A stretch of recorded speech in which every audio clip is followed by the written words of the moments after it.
वकायत में आप सभी का स्वागत है। और आज हम लोग एक विशेष मेहमान से चर्चा कर रहे हैं। श्रीमती गीता गैरोला जी उत्तराखंड से हैं और उत्तराखंड के जल जंगल जमीन के सवाल, महिलाओं के सवाल, पृथक राज्य की मांग को लेकर आंदोलन के सवाल, टिहरी में बांध के सवाल, जिसमें वो खुद भी विस्थापित बांध से विस्थापित हैं, और उसके अलावा उनकी कविताएं, उनकी कहानियां बहुत प्रचलित हैं। तो आज सारे सवालों को लेकर के हम गीता जी से बात करेंगे। गीता जी, बहुत बहुत स्वागत है आपका हमारे कार्यक्रम में। मैं आपसे पहला सवाल ये पूछना चाहता हूं कि करीबन 27-28 साल हो गया है और मैं अभी दिल्ली लौटा था, तो एक 10-15 मिनट के लिए वहां पर रुका था, रामपुर का तिराहा में, जहां पर उत्तराखंड के आंदोलनकारियों को पुलिस की गोली से मार दिया गया था। बहुत सारे लोग, करीबन 28 लोग मारे गए थे। तो सवाल उत्तराखंड से ही है।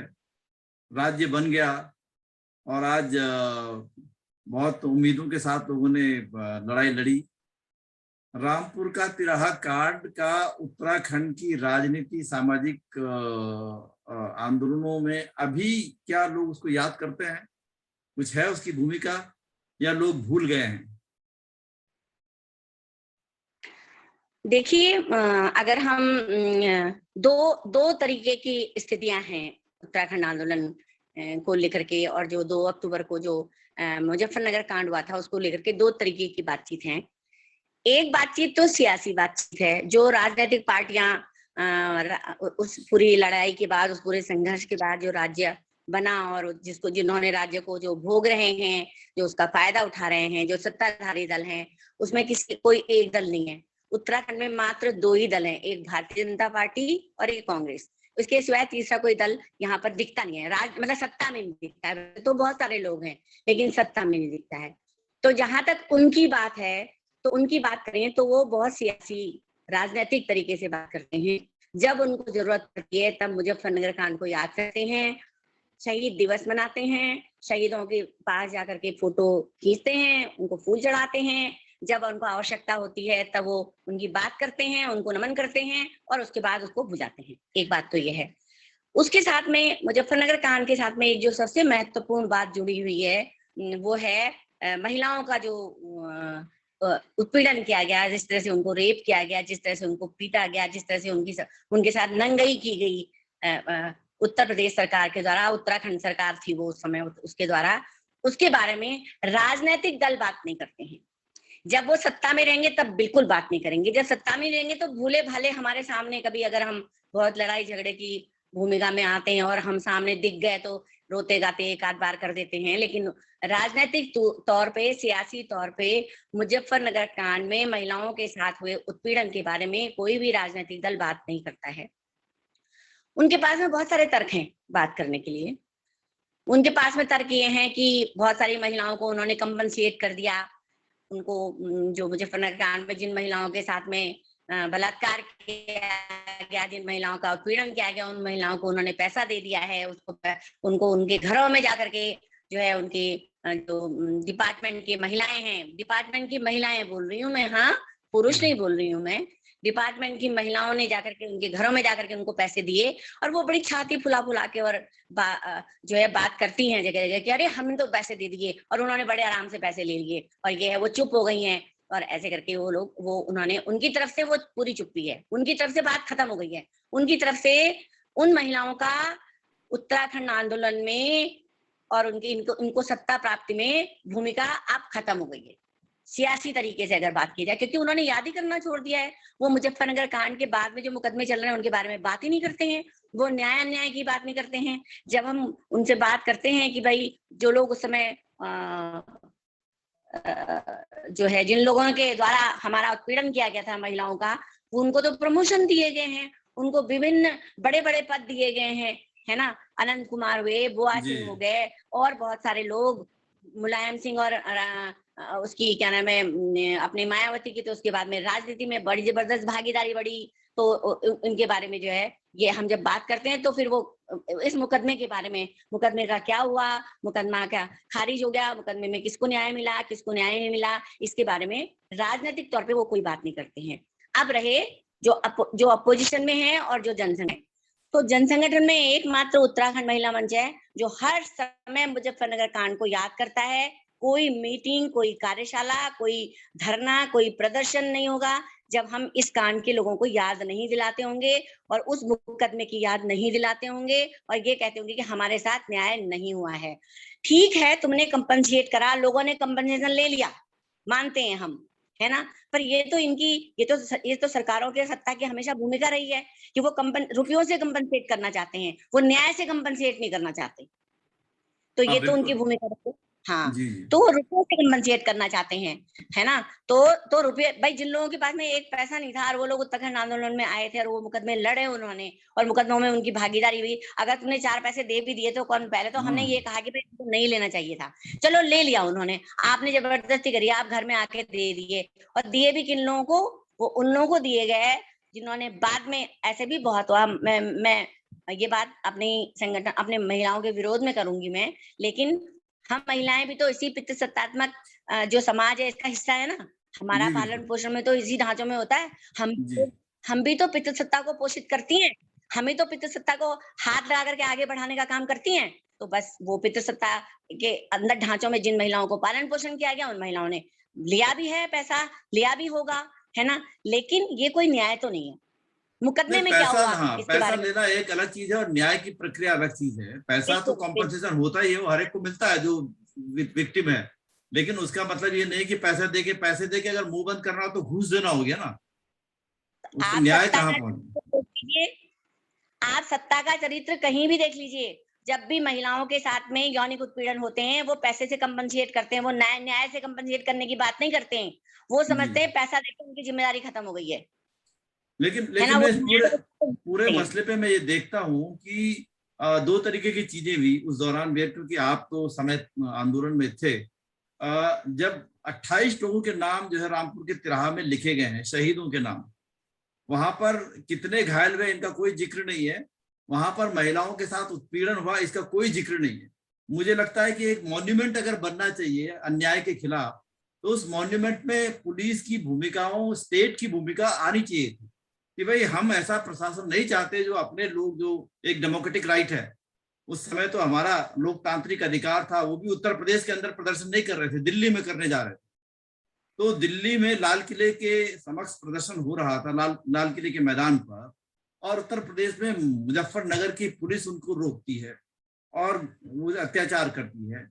तो ये इसमें पूरी जगह मैं अभी सर्च कर रहा था काफी चीजों को, तो जो महिलाओं पे जो यौनिक उत्पीड़न के मामले हैं वो उस पर बहुत ज्यादा चर्चा नहीं होती। क्या इसका कारण है पितृसत्तात्मक समाज की, ताकि कोई महिला ये ना बोले कि भाई मेरे साथ ऐसा हुआ, ताकि उसके भविष्य खराब ना हो जाए। अब 20 साल हो गए हैं कोई भविष्य कि खराब होने की बात नहीं है। किस औरत का भविष्य उसकी योनि में रखा हुआ है, आप ये बताइए जरा। ये किसकी इज्जत और किस औरत का भविष्य उसकी नहीं, योनि हमारे समाज के जो कानून है, जो भारतीय कानून है, वो तो बोलते हैं ना औरत की अस्मिता पे हमला हो गया, औरत की अस्मिता ही खत्म हो गई है उसको लेकर किसकी के। वही वही मैं कह रही हूँ कि किसकी अस्मिता के, क्यों औरतों की योनि में लोगों की अस्मिताएं रखी हुई हैं, ये मेरा प्रश्न है ना? ये हाँ हमारा प्रश्न है औरतों का। एक बात तो ये है। जी। दूसरी बात ये है, जहां तक आप दुनिया का इतिहास उठा के देख लीजिए कि जब जब महिलाओं के साथ में जब जब आंदोलनों को तोड़ने की बात हुई, सारे आंदोलनों का इतिहास उठा के देख लीजिए, महिलाओं के साथ में यौनिक अत्याचार हुए और उन अत्याचारों को केवल हम महिलाएं याद करती हैं, सत्ताएं कभी याद नहीं करती। जी बिल्कुल ठीक है? बिल्कुल सब बिल्कुल। महिलाएं याद करती हैं जो सत्ताएं अपोजिशन भी याद पार्टी। करती हैं और मैं आंदोलन याद नहीं करते हैं, सबसे बड़ी बात है। वही मैं आने वाली थी कि बहुत सारे आंदोलन भी याद नहीं करते हैं, बहुत सारी सत्ताएं भी याद नहीं करती हैं। उनको वक्त की जरूरत पड़ने पर कभी कभार याद आती है, जब उनको भुनाना होता है, वोट भुनाना होता है। आप ये देख लीजिए पूरे हिंदुस्तान के अंदर जिस तरह के इस बीच लगातार रेप हुए हैं, उस तरह की जो न्यायिक व्यवस्था में जो सत्ताओं की भूमिका है उसको आप भी देख लीजिए और जो जी न्याय व्यवस्था की भूमिका है वो देख लीजिए, जो न्याय व्यवस्था को लागू करने की पुलिस की भूमिका है वो देख लीजिए, जो कानून की भूमिका है वो देख लीजिए। ये सारे पितृसत्तात्मक ढांचे हैं। जब तक ये ढांचे जेंडर फ्रेंडली नहीं बनाए जाएंगे, तब तक हमारे साथ में इसी तरह का अन्याय हुआ जाएगा। असली लड़ाई हमारे यही है। तो जो तो ये मतलब एक हाँ, बड़ी बात है, व्यापक बात है। तो मैं ये पूछना चाहता हूँ कि जो उस वक्त जो हुआ था, मतलब अभी भी हमको, क्योंकि हम जब अब कई चीजें देखते हैं, ढूंढते हैं, इंटरनेट पे ढूंढते हैं, सर्च करते हैं, जैसे मैंने कहा कि वहां पर कोई जिक्र नहीं है इस बात का, उस स्मारक में रामपुर के तिराहा में, कि यहाँ पर महिलाओं के साथ अत्याचार हुआ और ये लोग क्यों जा रहे थे। खाली पुलिस ने फायरिंग किया और 2 अक्टूबर को 1994 की घटना है, और इसके अलावा कोई 28 लोगों के नाम लिख दिए गए कि ये शहीद हैं। ये शहीद क्यों हुए थे, या इनके साथ में जो महिलाओं को जो जिस तरह से उत्पीड़न हुआ, तो क्या उनका जिक्र नहीं होना, ताकि हमारे प्रशासन को शर्म तो आए, लोगों को भी तो लगे कि जब आप कोई आंदोलन करते हैं, यही सत्ताएं होती हैं। बिल्कुल होना चाहिए था। पर एक बात और देखिए ना, आप एक बात और देखिए कि क्या कहते हैं, जो है महिलाओं को हमारे समाज में, आप उत्तराखंड आंदोलन को ही ले लीजिए। उत्तराखंड आंदोलन, हम कहते हैं उत्तराखंड आंदोलन आंदोलनों के इतिहास में एक ऐसा आंदोलन था जो लोगों के बीच से उपजा आंदोलन था और लोगों के द्वारा चलाया गया आंदोलन था। लोग उसको, हमारे बीच के बहुत सारे लोग उसको भटकावा आंदोलन भी कहते हैं कि उसमें भटकाव बहुत था।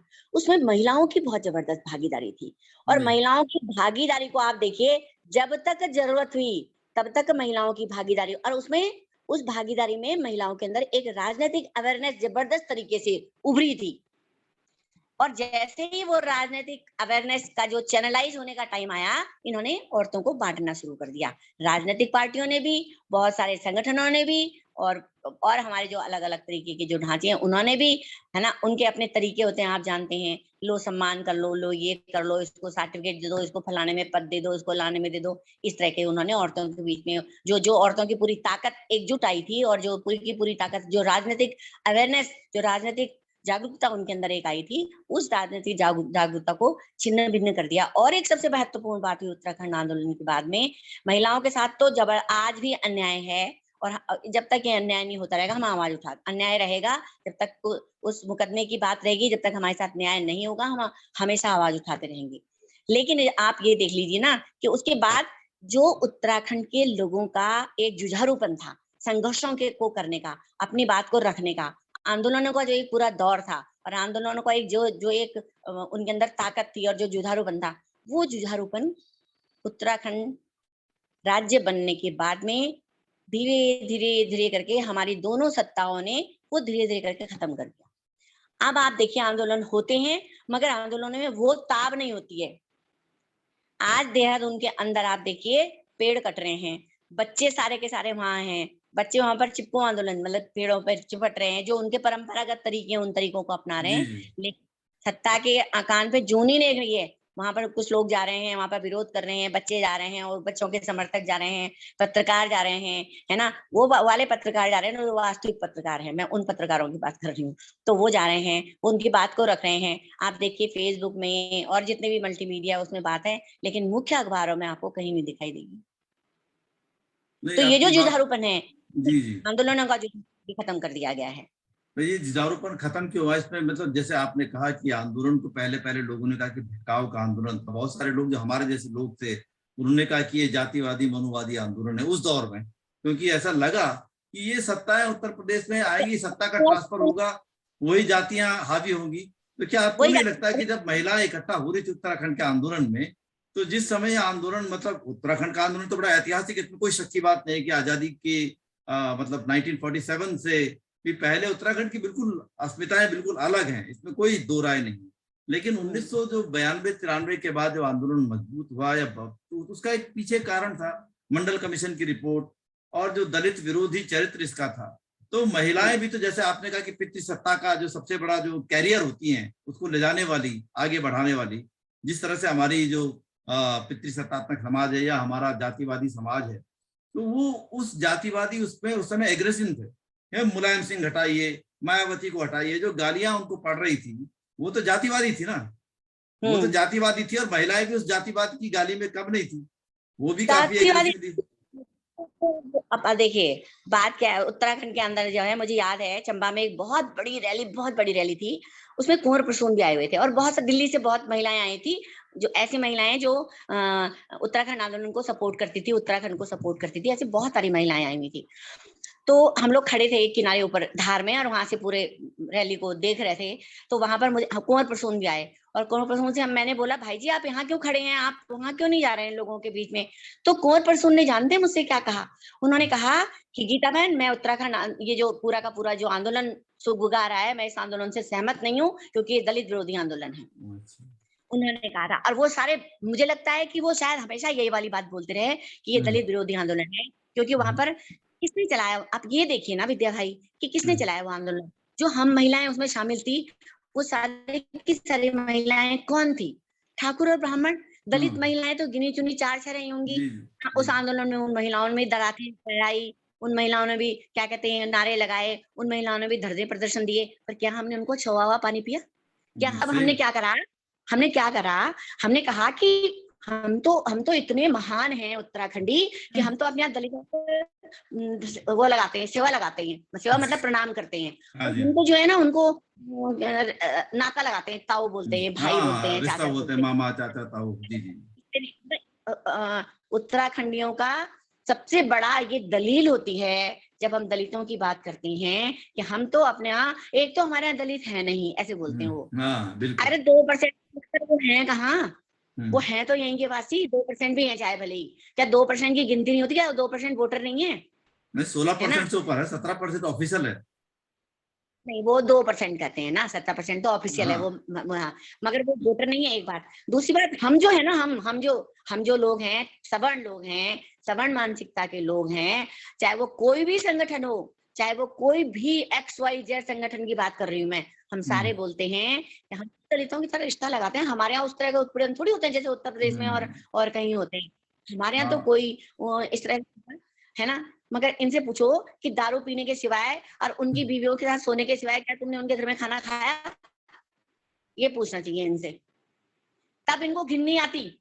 जब किसी दलित महिला से उन्हें रिश्ते बनाने होते हैं, जब उनके घर में दारू पीनी होती, तब इन्हें घिन नहीं आती। तब ये जाएंगे, बड़े आराम से पियेंगे, तब उसके बाद मुर्गा उर्गा खा के भी आएंगे वहां से। मगर वैसे इनके ये जबरदस्त, ये जो मानसिकता है ये जबरदस्त है। अब तो इधर दलितों के साथ साथ मुसलमानों के लिए भी हो गई है बहुत ज्यादा उत्तराखंड के अंदर, अभी है तो ना। काफी और बिल्कुल बिल्कुल बिल्कुल सही कह रहे हैं अभी तो ये फिर जो है डेमोग्राफिक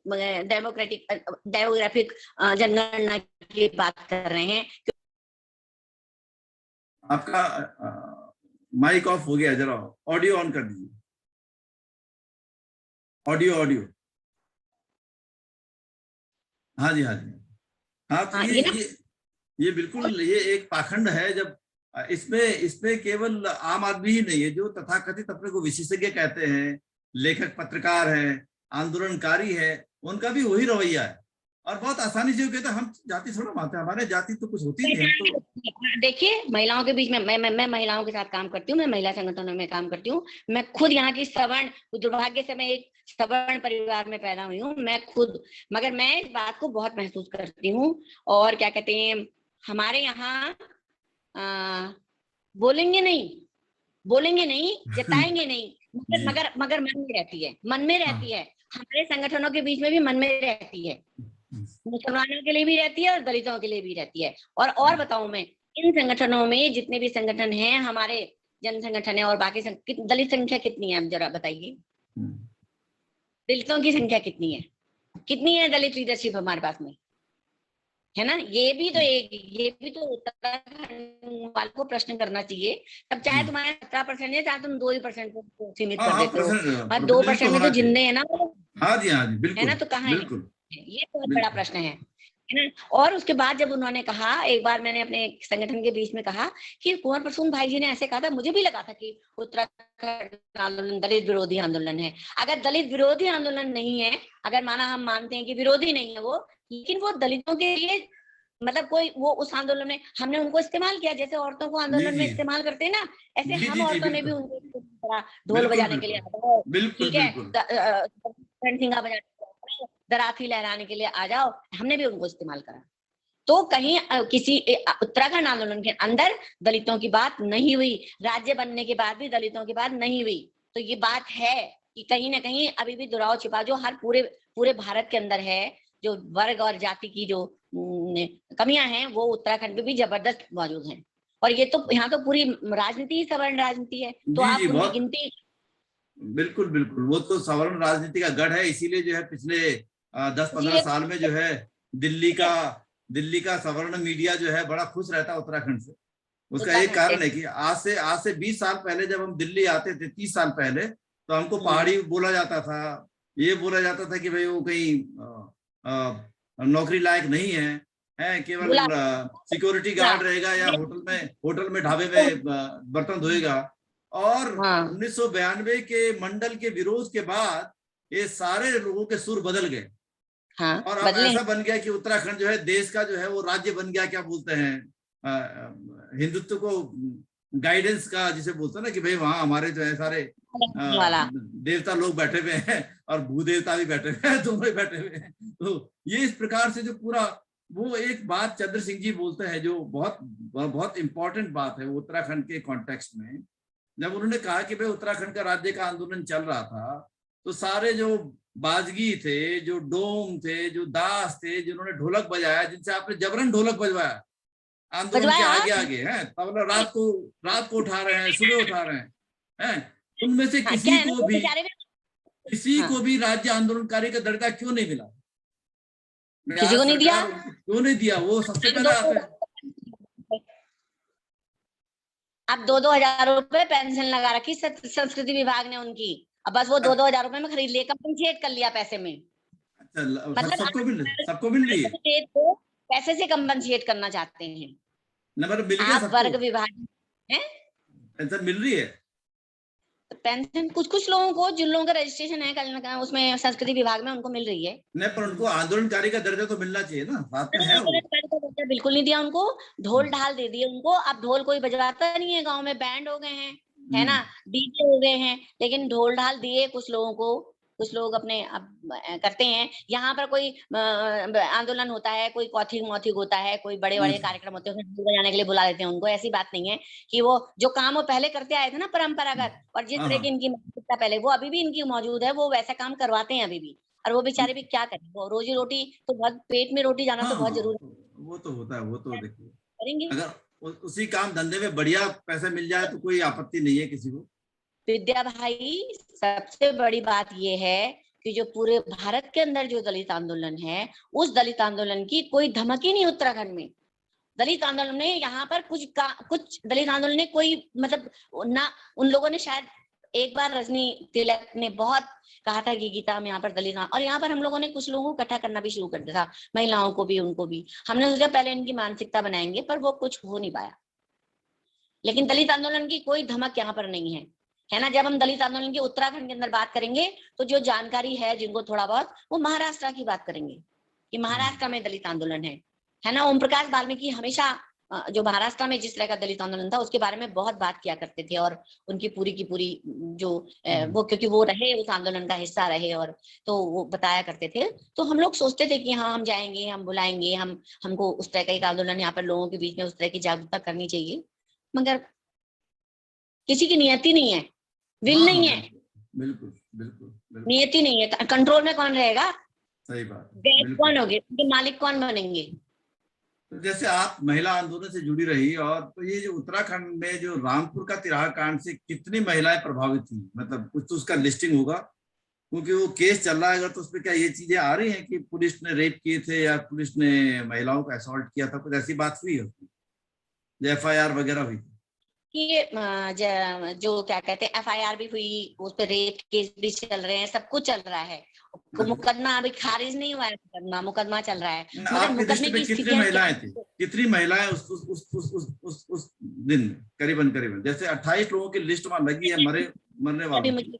मुझे संख्या याद नहीं है, लेकिन मुजफ्फरनगर कांड का उत्तराखंड की महिलाओं को बहुत खामियाजा भरना पड़ा। और आप तो जानते हैं ना, जो हमारे यहाँ के जो सवर्ण मानसिकता है, उसमें तो औरतें, उनकी नाक होती है, हाँ सभी जी, की हाँ जी, नाक होती है, बिल्कुल बिल्कुल। तो नाक पे चोट लगी सीधे, तो क्या हुआ कि महिलाओं को जितनी महिलाएं उसमें प्रताड़ित हुई, जितनी महिलाएं उत्पीड़ित हुई, बहुत सारी महिलाओं को तो ये कह करके घर से बाहर ही नहीं निकलने दिया, गांव गली के अंदर लोगों के बीच में, है ना। तब आंदोलन में शामिल हो रही थी तब किसी ने कुछ नहीं कहा, जब आंदोलन में ले जा रही थी भागीदारी करने के लिए तब किसी ने कुछ नहीं कहा, मगर जब आंदोलन में उत्पीड़न हुआ, मुजफ्फरनगर कांड हुआ, तो लौट करके हम लोगों को मुजफ्फरनगर वाली कहा जाता था।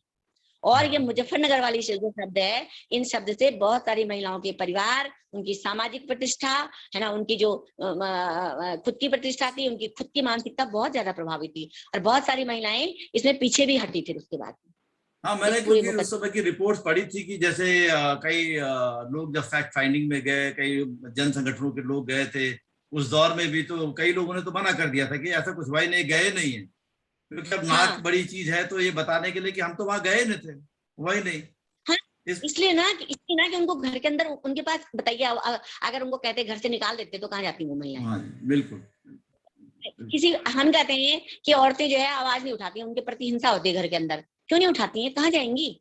उनके पास कोई ठिकाना है? माए तो उनके पास नहीं है, ससुराल से वो निकाल दी है, फिर कौन सा ठिकाना है बताइए? क्या हमारी सरकार ने ऐसे कोई वैकल्पिक ढांचे बनाए हुए हैं कि हिंसा से पीड़ित महिलाएं महीने 2 महीने वहां पर रह सकें जब तक उनके साथ न्याय की बात होती है?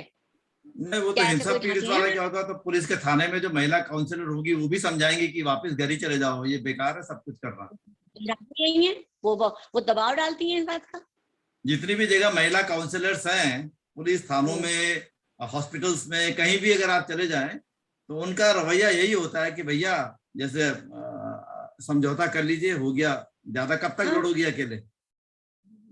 और सच बात भी है, अकेली पड़ जाती है औरत। हमारे पास हमने एक केस लड़ा था एक लड़की का, वो बहुत करोड़पति थे, उसके ससुराल वाले, उसके पिताजी खुद एनआरआई थे। जब उसके ससुराल वाले उनको गाड़ी देने को मना कर दिया तो उसके पिताजी ने उसको होंडा सिटी दिलवा दी वहीं से, जहाँ उसके पिताजी विदेश में रहते थे, और पेट्रोल पंप में बोला कि जितना पेट्रोल चाहे उतना भरवा ले, पैसा मैं यहाँ से दूंगा डॉलर में, है ना। तो इस तरह के परिवार की लड़की थी वो। तो अंततः उस लड़की का ये सब हो गया था, उसके पिताजी ने उसको, वहां हरियाणा के थे वो लोग, वहां पर घर दिलवा दिया था, सब कुछ। अंततः इन लोगों ने उसको बुलाया और कहा केस वापस ले ले, तुझे घर में रख लेंगे। आ गई वापस, घर में है अभी, अलग से एक कमरे में रहती है अपनी परिस्थितियों में। जी जी जी। तो अभी उत्तराखंड के अंदर एक लोग कहते हैं कि भाई महिलाओं की स्थिति बहुत अच्छी है रिलेटिवली टू दूसरे स्टेट्स के मुकाबले, और आप तो बहुत सी यात्राएं, इतनी भगवान, सारी देवियां हैं, सारी नदियां देवियों के नाम पे हैं, सारी देवियों के बड़े बड़े राज जात यात्रा होती हैं, दुनिया भर की यात्राएं होती हैं, और आपने तो एक बार यात्रा में शुरुआत भी कर दी थी महिलाओं के भागीदारी की, नंदा देवी राज जात यात्रा को लेकर के। तो ये बताएं कि अभी तक वो यात्रा में महिलाएं जाती हैं, नहीं जाती है? आपके बाद वो बंद हो गया? नहीं नहीं, नंदा देवी में महिलाओं का जाना शुरू हो गया। उसके बाद 2 यात्रा हुई, दोनों यात्राओं में भरपूर मात्रा में महिलाएं शामिल हुई, है ना। उसके बाद को उनके लिए वो वर्जना एक तरह से टूट गई है, जाती है महिलाएं एक बार। ये आपने कब, 2000 में क्या, कब, कौन से साल में किया आपने? 2000 में गई थी मैं। 2000 में? तो जब आपने इसको, इस पूरी परंपरा को जो पुरुषवादी थी और देवियों को ले जा रही थी, तो उसका विरोध नहीं हुआ? 5 महिलाएं थी ना? हमने बहुत चालाकी करी, हमने बहुत ही समझदारी से काम किया।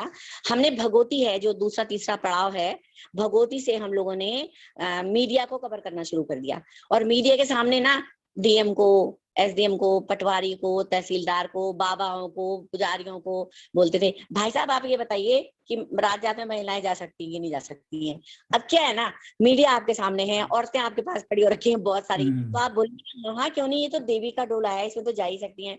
तो ये जो जा ही सकती है वाली बात थी ना, और उस समय 2 बड़े अच्छे डीएम थे यहाँ पर, चमोली में थे राजीव अग्रवाल और पौड़ी में थे प्रभात सारंगी।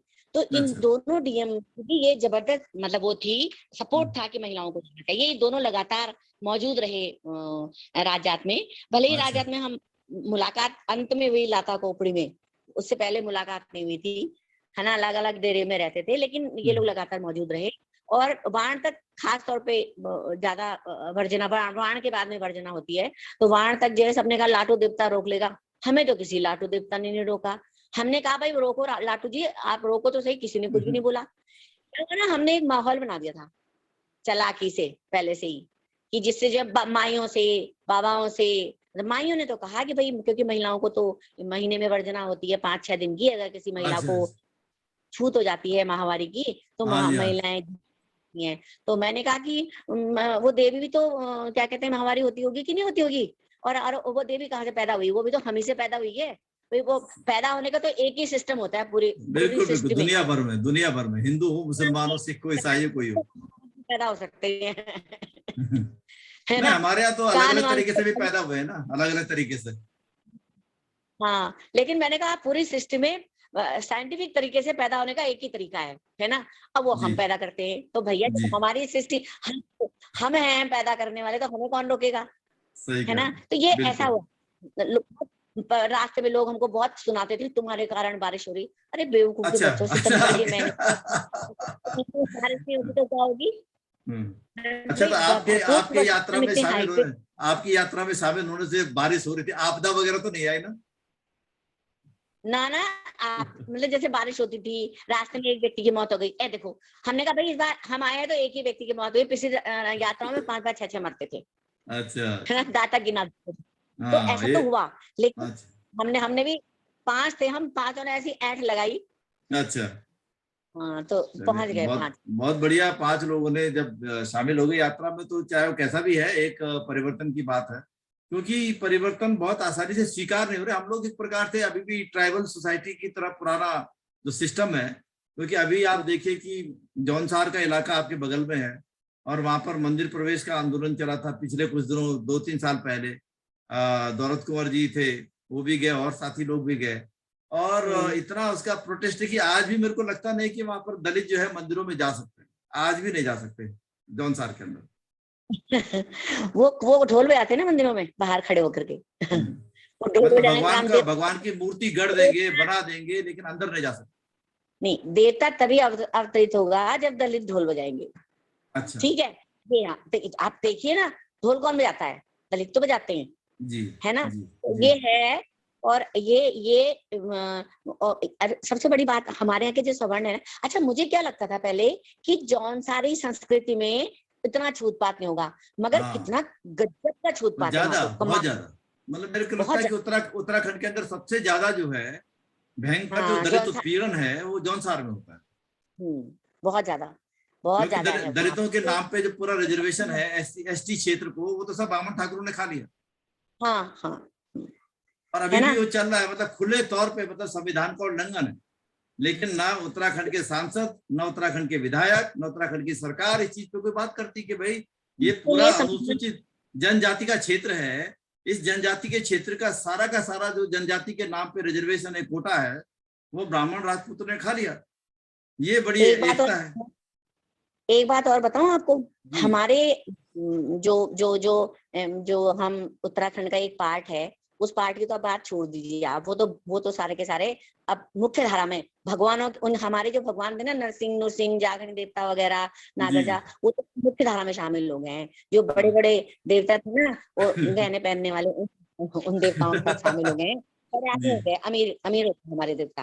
ठीक है। हाँ। चाहे सारे साल भर वो अब कपाल पे हाथ लगा के पूजा करते हैं। देवताओं में इन्वेस्टमेंट आ रही है ना, देवताओं में भी अब गुजरात से। हाँ, अमीर हो गए हमारे देवता। हमारे देवता जो है अब ऐसे नहीं कि दूध फूल से खुश होने वाले और रोप से खुश होने वाले, हाँ जी। है ना। तो जो है और उनके मंदिर भी बड़े भव्य बन गए हैं भैया, है ना। हाँ, जो तो पहले अब जो रहते है, थे बड़े अच्छे से, छोटे छोटे रहते थे ना, एक पत्थर के ऊपर रहते थे, त्रिशूल रहता था, अभी वो गायब हो गया सारा।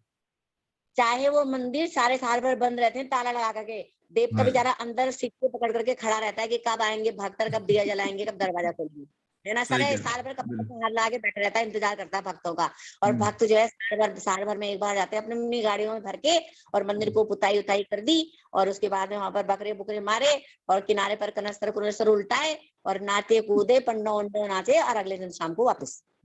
हाँ, वो तो भक्तों के लिए भी, जो हरियाणा पंजाब से आता है उसके लिए तो वो एक रिट्रीट है ना, वापिस आके थोड़ा सी और बड़ी। पितृ में आते हैं, है ना। जो जिन पितरों को इन दिनों इतनी पहुंच हो रही है कि ले हलवा पूरी खिलाई जा रही है, उन पितरों को पितृ कूड़ी रख करके कभी याद भी नहीं करते कि इस पीपल के पेड़ के नीचे होंगे बेचारे, जी जी है जी, ना। बिल्कुल बिल्कुल सही कह रहे हैं।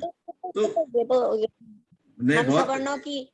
हम्म लेकिन ये जो प्रकोप है ना, जो उत्तराखंड के इलीट क्षेत्र पे बोलूंगी मैं, जो अपने को हम्म इलीट समझते हैं, है ना, उस हम्म, क्षेत्र में हमारा जो आदिवासी क्षेत्र, हमने जिसको मैं बोलना चाहती हूँ, हमारा जो जौनसर बाबर का क्षेत्र है, हाँ वो हाँ। कल्चर बहुत जो है साउंड क्षेत्र था, कल्चरली बहुत ही मजबूत क्षेत्र था। वहां के देवता तो इस प्रकोप में आ गए हैं भाई, वहां के सारे देवताओं को सोमेश्वर महादेव, फलाने महादेव, ठिकाने महादेव। अब वो जो ओरिजिनल है ना देवता, वो बेचारे जी कहीं नीचे गए और उसके ऊपर महादेव आ गए, और महादेव के ऊपर भी दूसरे आ गए, है ना। जी, जो सही जो बात। पांडवों के नाम से जहाँ पर मंदिरों के नाम थे, पांडवों की जहाँ पर पूजा होती थी, जहाँ पर होता था, कई जगह कर्ण की भी पूजा होती थी यहाँ पर, जी वो जी जी सब अब सौर अलाने, सौर ढिकाने, सौर हो गए हैं, और सारे के सारे मुख्य धारा में शामिल हो गए, देवता इलीट बन गए। हाँ बस हाँ ये बढ़िया बात है कि मंदिर उनके भी बहुत शानदार बन रहे हैं, और उसी स्टाइल के बन रहे हैं, खूबसूरत मंदिर, है ना। और उन मंदिरों में साल में 4-5 बार अच्छी भीड़ भाड़ होती है, अच्छी पूजा पाठ भी होती है, लोग गाँव के अंदर दिखाई दे रहे हैं अभी जौनसा बाबा में, अभी ये है। मगर दिमाग उनके जबरदस्त तरीके से सवर्ण मानसिकता से पीड़ित है, ये है। हाँ, मतलब तो वहां पर तानाशाही। भी देवताओं के बीच में भी सवर्णता बहुत ज्यादा हावी हो गई है। हाँ जी, हाँ जी, सामाजिक तानाशाही अभी भी जारी है लगातार, जिसे बोलना चाहिए। हम्म। तो बिल्कुल आपने सही कहा कि उत्तराखंड के अंदर जो ये इस प्रकार की जातिवादी मानसिकता, कम से कम सामाजिक आंदोलनों को तो इस बारे में बोलना चाहिए ना, वो तो चुप क्यों रहते हैं और वो बार बार वही नजरिया रखते रहते हैं कि साहब हम ये ऐसे नहीं है। असल में मैं आपको बताऊं, जो उत्तराखंड के अंदर जो सामाजिक आंदोलनों की जो बात थी ना, आप अगर बात करेंगे उससे पहले जब कुली बेगार आंदोलन चला था, जब रवाई घाटी में अपने अधिकारों को लेकर के झंडक होती थी, या कहीं पर भी इस तरह के आंदोलन चलते थे जिनको हम वास्तव में सामाजिक आंदोलन कहते हैं। और या जी उस समय जैसे कुली बेगार प्रथा जो है स्वतंत्रता आंदोलन के बरक्स बिल्कुल पैरेलल चल रही थी। जी जी जी उसमें बिल्कुल। स्वतंत्रता आंदोलन की भी बात थी, मगर स्थानीय जो हाँ, पार्टी मेन वो मेन नहीं। सवाल पहले ये था, सही सही कह रहे यहाँ पर जितने जल जंगल जमीन के आंदोलन उस समय चले, जब वन पंचायत 1931-31 के अंदर वन पंचायतों का गठन हुआ, वो जल जंगल जमीन के जितने आंदोलन थे, उन आंदोलन वो स्वतंत्रता आंदोलन के पैरेलल चल रहे थे। उसमें जी जी स्वतंत्रता जी की धमक थी, मगर स्थानीयता ज्यादा महत्वपूर्ण थी। ये जी जी जी वो हाँ, वो जो आंदोलन थे उसमें हम समाज की बातें करते थे। उसके बाद भी जब सर्वोदय यहाँ पर आया और सर्वोदय ने यहाँ पर अपने पैर जमाए और सर्वोदय ने सामाजिक आंदोलन चलाए, उसमें चाहे वो शिक्षा का आंदोलन हो, चाहे वो भूदान आंदोलन हो, चाहे शराबबंदी आंदोलन हो, चाहे जल जंगल जमीन का आंदोलन हो, है ना, वो सारे आंदोलनों में सामाजिक आंदोलनों की धमक मौजूद थी, सामाजिक सुधार की धमक मौजूद थी, है ना। और उस आंदोलन में वो सर्वोदय आंदोलन का हमको सबसे बड़ा जो शुक्रगुजार और उसका जो ऋणी हमको मानना होना चाहिए, वो होना चाहिए कि उन्होंने दलितों के साथ जो उत्पीड़न होता था उसके विरोध में जिस तरह के आंदोलन उन्होंने करे, वो तो आंदोलन फिर उसके बाद उत्तराखंड में नहीं हुए, और वो आंदोलन आज भी हमारे सामने उदाहरण के तौर पे मौजूद है। जैसे मुझे याद है, उनमें से बहुत सारे लोगों को मैं जानती हूँ, मुझे याद है कि लोक जीवन विकास भारती बिहारी लाल जी की संस्था थी बूढ़ा केदार में। तो उस बूढ़ा केदार में 4-5 लोग स्तंभ थे उसके, और वहां पर एक सर्वोदय परिवार था, है ना। वो सर्वोदय परिवार था, उसमें बहादुर सिंह जी, धर्मेंद्र नौटियाल जी और बहादुर बिहारी लाल जी के पिताजी, ये 3 लोग थे, एक ठाकुर, एक ब्राह्मण और एक दलित, ये एक परिवार के अंदर, अच्छा ठीक है। और ये परिवार कई सालों तक चला, इनके अच्छा बच्चों के बीच में आज भी समझता है, ठीक है, अच्छा। लेकिन अब अलग अलग हो गए हैं। तो वो एक उदाहरण था जो हमारे उत्तराखंड के लिए था। फिर बूढ़ा केदार मंदिर में दलित प्रवेश की बात थी, उस समय सुंदरलाल भगोड़ा जी के, धर्मेंद्र नौटियाल जी का सिर फोड़ दिया था लोगों ने, वहीं के लोगों ने, है ना। और जब कुली जो डोला पाल की प्रथा थी, बिहारी लाल जी ने कहा मेरा लड़का जो है वो डोले में बैठ, बिहारी लाल जी के पिताजी ने कहा चाहे दुनिया यहाँ से हो जाए, मैंने अपने लड़के की बारात डोले में बिठा के लानी है, बुआरी अपनी, और वो डोले में बिठा के लाया, और सारा अच्छा। परिवार एकजुट हो गया, है ना। उसके अलावा एक और बाराती जिसको 21 दिन तक रुकना पड़ा था रास्ते में, अच्छा अब मुझे नाम नहीं याद आ रहा, 21 दिन तक वो बारात रास्ते के गांव में रुकी रही, क्योंकि वो दलितों की बारात थी। वो वहीं पर ब्योला ब्योली भी रहे, जरा गढ़वाली भी आ जा रही ना बीच बीच में नहीं नहीं हाँ, नहीं, बिल्कुल है बिल्कुल, ना। बोलिए, कोई बात नहीं, कोई बात नहीं, वो तो बिल्कुल अच्छा है। हाँ। हाँ, वहीं पर ब्योला ब्योली भी रहे, गांव अच्छा, के लोगों ने उनके रहने खाने का इंतजाम करा, और फिर उसके बाद में पुलिस पटवारी आए, फिर बीच बचाव हुआ, फिर जाकर के वो बारात 21 दिन बाद अपने घर गई, बीच ये में कहाँ, मतलब लड़की कौन सी जगह की बात थी? ये भीलंगना ब्लॉक की, अच्छा, भीलंगना बिलंगना और में। खोली ब्लॉक की। अच्छा अच्छा हाँ, मैं आपको मेरे को पूरी डिटेल रखी हुई अच्छा है, अच्छा, मैं कभी बढ़िया, आप बहुत अच्छा बहुत अच्छा। मैं अभी पूरे क्षेत्र से तो होके ये आया। हाँ, मैं अभी वो पूरे क्षेत्र लड़की से वाले होके आया। अच्छा, आप आए होंगे उस पूरे क्षेत्र से, हाँ। मैं उस बिलंगला में भी गया तो था क्या कहते जो है, गोमुख से। ये हाँ, लेकिन हाँ, वहां पर जो है ना, सबसे जो खूब चीज है वहां पर, वो है हाँ, लोक हाँ, जीवन विकास भारती, जो वहाँ पर एक जमाने में बिहारी लाल जी के रहते, और मनोहर अच्छा, नौटियाल जी अब नहीं है, बहादुर सिंह जी भी नहीं है, दिलीप भाई जी भी नहीं है, ठीक है, सेवादास जी भी अब नहीं है, वो लोग सब चले गए। मैं उन लोगों के अच्छा, साथ रही हूँ, तो मुझे जो है उन लोगों से बड़ा, आज भी मुझे बहुत लगाव और बहुत प्रेम है उन लोगों से, जी, जी, और जी, उनके जी, आंदोलन से मैं, मतलब मैंने उन लोगों से, तो ये सर्वोदय आंदोलन का एक पूरा पक्ष था। उसके बाद जितने भी आंदोलन चले, चाहे वो चिपको आंदोलन हो, चिपको भी सर्वोदय आंदोलन के साथ था, उसके पैरेलल जो है शराबबंदी आंदोलन चला, लेकिन उस आंदोलन में भी सामाजिक सुधार की बात थी, लेकिन ये जो पक्ष था ना हमारा, जो दलितों के प्रति जो पूरा का पूरा दृष्टिकोण परिवर्तन का पक्ष था, वो चिपको आंदोलन में मिस तो नहीं था, मगर प्राथमिक भी नहीं था। उसमें जल जंगल जमीन प्राथमिक हो गया, और उसके बाद पर्यावरण प्राथमिक हो गया, नहीं, उसमें है एक ना, बात और ये उसके भी बात बाद आई ना जितने कि आंदोलन जैसे चले। जैसे चिपको आंदोलन की ओरिजिनली जो स्टार्ट किया गौरा देवी जी ने किया, महिला भी थी, जनजाति की महिला भी थी, लेकिन बहुत देर में उनको उतनी एक्नॉलेजमेंट मिली बाहर भी, और हम लोगों ने भी इतना स्वीकार नहीं किया। सुंदरलाल जी तो सब जगह स्वीकार्य हो गए, तो हम्म उनका जेंडर भी और जाति भी काम की थी, लेकिन कम से कम गौरा देवी जी का तो सुंदरलाल बिल्कुल। भगुना जी, नहीं, सुंदरलाल भगुना जी की भूमिका हम इस तरह से देख सकते हैं, है ना, हम, मुझे लगता है कि अब जब जब तक वो थे तब तक हम बात करते थे, अब वो नहीं है, तो हमें इस तरह से लेना चाहिए, क्योंकि हाँ, मुझे सुंदरलाल भगुना जी के साथ रहने का भी मौका मिला, है ना, जी, तो सुंदरलाल भगुना जी की भूमिका इंटरनेशनल लेवल पे इस पूरे आंदोलन को ले जाने में सुंदर भगुना जी की बहुत ही हाँ, महत्वपूर्ण हाँ, भूमिका है। वो बिल्कुल बिल्कुल वो ना सही बात यहाँ पर तो है। आंदोलन रहे वो थे, लेकिन इंटरनेशनल जो उनकी पत्रकारिता वाला जो पार्ट था ना, हाँ, इंटरनेशनल जो मीडिया था, और हाँ, हाँ, इंटरनेशनल लेवल पे जो अंतर्राष्ट्रीय स्तर पर जो बात ले गए, उसमें सुंदरलाल भगुना जी की भूमिका सबसे ज्यादा महत्वपूर्ण है। अब जी, बात यह है कि जब वो इंटरनेशनल लेवल पे गया, तो आंदोलन का जो स्वरूप था वो कैसे बदला, वो फर्क बात है, उसके बारे में हम बात नहीं करेंगे, ठीक है, लेकिन उनकी भूमिका को हम इस बार में हम नकार नहीं सकते हैं। नहीं, और नहीं, नहीं, उसके बिल्कुल। बाद ही फिर, उसके बाद ही फिर हमारी जो महिलाएं थी, जो आंदोलन से जुड़ी हुई महिलाएं थी, उन महिलाओं को महत्व मिलना शुरू हुआ, और राष्ट्रीय अंतर्राष्ट्रीय मंचों पर उनको बुलाया जाने लगा, उनसे बात की जाने लगी, है ना, क्योंकि जब राष्ट्रीय नेशनल अंतर्राष्ट्रीय स्तर पर धमक हुई, तब महिलाओं की भी खोज हुई, मैं बिल्कुल बिल्कुल बिल्कुल बिल्कुल बिल्कुल बिल्कुल। कि इस खैर, तथ्य को। तो मैं जब उधर से आ रहा था टिहरी से, तो मैं टिहरी की झील देख रहा था बड़ी, और बहुत विशाल का, इधर से उधर लोग जाते हैं, फोटो खिंचाते हैं, बात करते हैं। तो एक हमारे साथी हमारे साथ थे, वो मुझसे पूछने लगे कि कितनी खूबसूरत झील है। तो मैंने कहा इस खूबसूरती के पीछे जो एक बदसूरती भी है, जिसने पूरे हम्म शहर को डुबाया था। तो आप क्योंकि टिहरी के रहने वाले, आपने उस क्षेत्र में गंगा के इर्द गिर्द जो भिलंगना है, जो और नदियां हैं, भागीरथी है, उसके इर्द गिर्द अपना जीवन गुजारा, और उसके बाद विस्थापन का शिकार भी हुए। देश के विकास में आपने बहुत बड़ा योगदान किया। तो मैं जानना चाहता हूँ दो चीजें। एक, कि जो आपका जीवन इस नदी घाटी सभ्यता में बड़ा हुआ है, तो ये हम्म इन इन नदियों का आपके व्यक्तिगत जीवन पे क्या असर है, क्या किस तरह से देखते हैं आप गंगा को, भगीरथी को, और भिलंगना को? एक तो ये, और दूसरा ये कि ये जो विकास का मॉडल है, जिसने जो है हजारों लोगों को विस्थापित किया, और अभी उसकी कोई चर्चा भी नहीं करता। विकास के पास तो सब जा रहे हैं देखने के लिए कि भाई रोड अच्छी बन गई और क्या बढ़िया नजारा है, लेकिन विकास ने जिनको विस्थापित किया उनके पास कोई आता भी नहीं, ना कोई उनसे पूछता।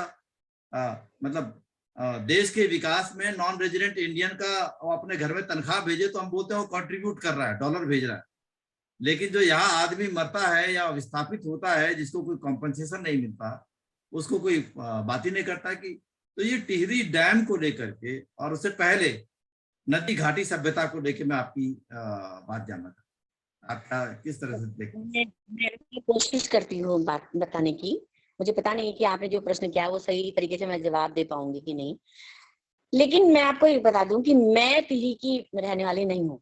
हम्म, मेरा मायका पौड़ी, तो मैं पौड़ी में अच्छा, पैदा हुई, पौड़ी में ही बड़ी हूँ, अच्छा, और अच्छा, क्या कहते हैं, मैं अच्छा। शादी के बाद, हाँ, हाँ, और नहीं तो, टिहरी मेरी जन्मभूमि है, पर मेरी कर्म भूमि है। हाँ, हाँ, तो जन्मभूमि को तो आदमी जन्मभूमि की तरह याद करता है ना, लेकिन कर्म भूमि को आदमी की कर्म भूमि तो व्यक्तित्व ढालती है ना, जी, जी, कर्म भूमि आपके व्यक्तित्व को बनाती है ना। तो टिहरी हाँ, क्योंकि मेरी कर्म भूमि है, मैं शादी के बाद टिहरी गई, और हाँ, मैंने पुरानी टिहरी को भी इतनी अच्छी तरह से देखा हुआ है। मेरी जी, शादी जब हुई थी तो मेरा ससुराल पुरानी टिहरी में ही था, मतलब मेरे हम्म, ससुर वाले ससुर रहते थे, और क्या कहते हैं, मेरा बहुत आना जाना था। उसके बाद मुझे टिहरी के आसपास के इलाकों में, प्रताप नगर, जाखनी धार के इलाकों में मेरे सामने ही मतलब जब मेरी शादी हुई तो टिहरी डैम का काम शुरू हो गया था और आंदोलन चल रहा था टिहरी डैम के विरोध में। जो उग्र आंदोलन था वो खत्म होकर के ऐसा था कि कुछ लोग गंगा के किनारे, पुल के किनारे, तीन धारा एक जगह थी, वहां पर लगातार महिलाएं भी बैठ रही थी। भगुनाथ जी का भी वहां पर एक कुटी गंगा कुटी बन गई थी। तो मैं उस टाइम पर मेरी जो कर्म भूमि थी और मेरा काम करने का, रहने का जो मौका था, मेरे उस टाइम हुआ। तो जो देखिए, हर शहर का, हर जगह का अपना एक कल्चर होता है, ठीक है। तो टिहरी का भी अपना एक कल्चर था, छोटा सा टिहरी, है ना। हम पौड़ी वाले तो टिहरी वालों के लिए ये बोलते थे कि ये तो जी। आपका ऑडियो ऑडियो ऑन कर दीजिए अपना। हाँ जी जी। फोन आया तक हाँ जी साहब जी, हुजूर वाले, पौड़ी वाले इस तरह से बोलते हैं, है ना। लेकिन इसका अपने कल्चर था और मुझे उस कल्चर को जीने का, उस कल्चर में रहने का मौका मिला। ये मेरा बड़ा सौभाग्य है और मैं कभी नहीं भूलती हूँ। उसी उसी जो वहाँ का जो कल्चर था और वहाँ के जो काम करने का जो तरीका था, उसी ने मुझे बनाया, है ना। उससे पहले मैं थी, मेरे माँ बाप ने मुझे पैदा करके, पढ़ा लिखा के शादी ब्याह कर दिया था बस। तो उसका एक कल्चर था टिहरी में, छोटा सा टिहरी, बस स्टैंड से शुरू होता था। जैसे ही आप पुल पार करो, नदी के ऊपर, गंगा के ऊपर, भगीरथी के ऊपर पुल बना होता, तीन धारा के पास, पुल पार करो, बस स्टैंड में आप जाते हो। तो बस स्टैंड में एंटर होते ही आप टिहरी के कल्चर में एंटर करते हो। वहां पर से लेकर के और सुमन चौक तक पूरा टिहरी का कल्चर था। उसके उस सड़क के दोनों तरफ टिहरी के लोग बसे हुए थे। तो अगर बस स्टैंड में किसी को जुकाम लग गई तो समझ लीजिए पूरे टिहरी को पता चल गया कि जुकाम लगी हुई है, पूछने जाना। सही बात है ना। एक तो बात ये है। दूसरी बात है, कोई बीमार हो गया, किसी घर में कोई दिक्कत हो गई, कोई परेशानी हो गई, तो पूरी टिहरी को पता था और पूरी टिहरी के लोग चलते फिरते, आते जाते पूछते थे कि भाई तुम कैसे हो, क्या हो।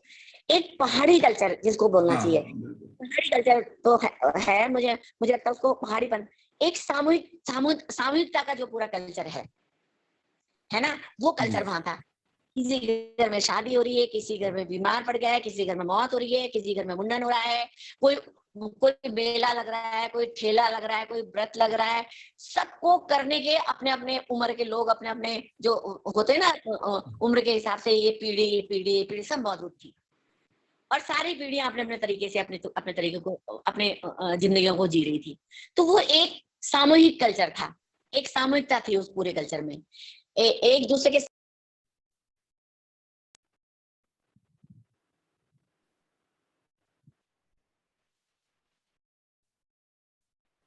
हाँ जी हाँ जी, बोलिए।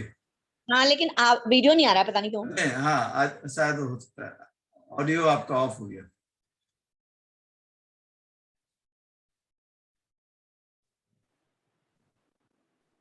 हाँ बोलिए।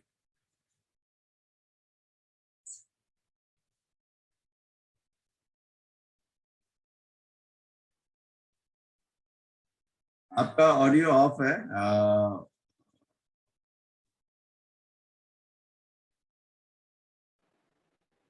हाँ जी हाँ जी, फिर वो कुछ बार बार गड़बड़ हो गई है।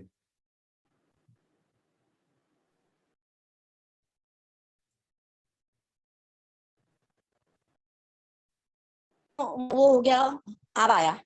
हाँ जी हाँ जी। आया। हाँ जी आ गया, बिल्कुल बिल्कुल। पर आवाज नहीं आ रही ना। आ रही आ रही आ रही है, आवाज आ रही है। आपकी आवाज मुझे बहुत कम आ रही है। मेरी आवाज कम आ रही है? नहीं, आप बोलिए, आप बोलिए।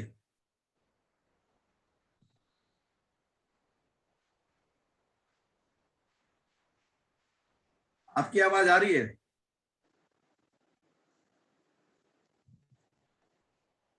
हाँ अब बोलिए। आपको मेरी आवाज आ रही है?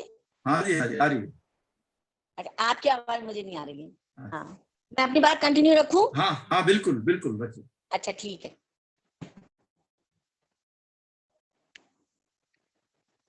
तो जो एक लोग के अंदर एक सामुदायिकता की जो भावना थी ना, एक दूसरे का साथ देने की भावना थी, एक दूसरे के साथ जीने की भावना थी, एक दूसरे के त्योहारों में शामिल होने की भावना थी। वो वहां पर बहुत ही जबरदस्त तरीके से, मतलब उसकी टिहरी की जड़ में मौजूद थी। मैं अगर बोल रही हूँ कि पुल के पार, तो टिहरी की जड़ जो है पुल शुरू होते ही शुरू होती थी और पुराने दरबार और वहां जाके खत्म होती थी। तो वो एक वहां पर मौजूद थी, जो वहां की एक सबसे बड़ी खूबसूरती थी। और अगर हम साहित्यिक तौर पे देखें, राजनीतिक तौर पे देखें, तो टिहरी बहुत इस मामले में बहुत समृद्ध इतिहास रहा है टिहरी का। तो वो सब, वो जो पूरा का पूरा इतिहास, उसकी समृद्धता थी, वो जो प्रजातंत्र का पूरा इतिहास था, और जो उसके बाद जो जल जंगल जमीन के आंदोलन का इतिहास था, और बान विरोध के आंदोलन का पूरा इतिहास था, वो टिहरी के मिट्टी मिट्टी पत्थर पत्थर में मौजूद था।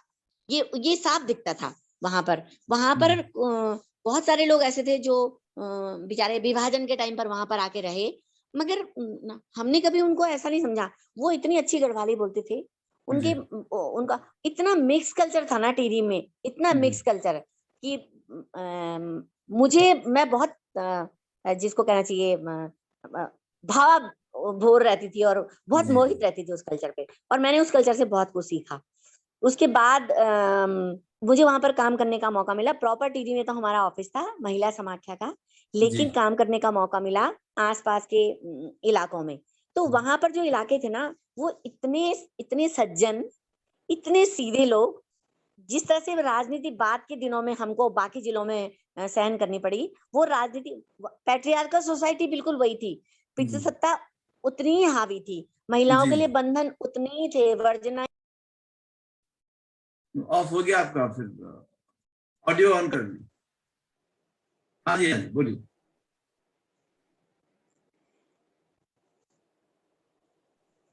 लेकिन एक सीधापन था लोगों के अंदर। तो वो सब चीज थी। और ये गांव के लोगों के अंदर भी मैं बात कर रही हूँ। और क्या था कि जो प्रताप नगर था, जब भिलंगना और भगीरथी का संगम होता था वहां पर, तो उसको गणेश प्रयाग कहते थे। तो अगर हमको प्रताप नगर ब्लॉक में जाना होता था, तो सड़क से जाना होता था, तो हमको 4-5 घंटे लगते थे। पैदल हम 2 घंटे में पहुंच जाते थे सामने गाँव में। तो हम पैदल जाते थे, और वहां पर मुझे काम करने का मौका मिला। आपने एक तो ये जो वहाँ का टिहरी का कल्चर है, जो डैम बनने के बाद में, बांध बनने के बाद में कितनी बुरी तरह से तितर बितर हुआ, वही लोग नई टिहरी में हैं। वही लोग हम दोबारा से, जब उतने ही प्रेम से, 1-2 लोग जो यहाँ पर हैं देहरादून के अंदर, उनमें से व्यापार संघ के अध्यक्ष हुआ करते थे हरिओम भाई जी, वो अभी भी उतना ही प्यार करते हैं। जैसे वो कभी मेरे हाथ में आधा किलो राजमा थमा देंगे, भूली मैं तेरे लिए समलौन लाया हूँ। तो ये टिहरी वालों की जो बात है ना, एक आधा किलो राजमा देने से वो कमी नहीं होंगे। मगर जो उस आधा किलो राजमा के अंदर जो प्यार है उनका, है ना, जो स्नेह है, वो मुझे बहुत गदगद करता है ना। वो चीज जो है पुरानी नई टिहरी में जाकर के वो चीज मुझे देखने को नहीं मिली। नई टिहरी में मुझे रहने का, लोगों से बातचीत करने का मौका मिला, लेकिन जो एक सामूहिकता थी वो खो गई नई टिहरी में जाकर के। वहां पर एक पूंजीवाद, बाजार व्यवस्था और नया ग्लैमर और नए तरीके की चीजें वहां पर दिखाई दी। ये तो टिहरी खोने का इतिहास हो गया, वहां के देवता खो गए, पूरे के पूरे कई गांव डूब गए। पडार गांव जो टिहरी का इतना प्रसिद्ध गांव था, पडार गांव के सकलानियों के बड़े नाम हुआ करते थे, है ना। वो पडार गांव बुरी तरह से सबसे पहले वही खाली हुआ। तो वो सब चीजें तो जो उसके बारे में तो बात करना, अब जो है लोग कहते हैं कि अगर आप लोग संस्कृति के बारे में बात करते हो, विकास कहाँ से होगा। तो खैर, विकास ने वो सब ली मैं लिया। अभी अभी जो है वो लेकिन जो गणेश नदी प्रयाग घाटी गया की था। बात है। मैं गणेश प्रयाग गया था अभी, जो आप कह रहे हैं ना, हाँ, बताइए। ये जो घनसाली से आगे जो जगह है ना, गणेश प्रयाग घनसाली से आगे ही कह रहे हैं ना, भिलंगना भिलंगना भागीरथी का जहाँ मिलन होता है गणेश प्रयाग में।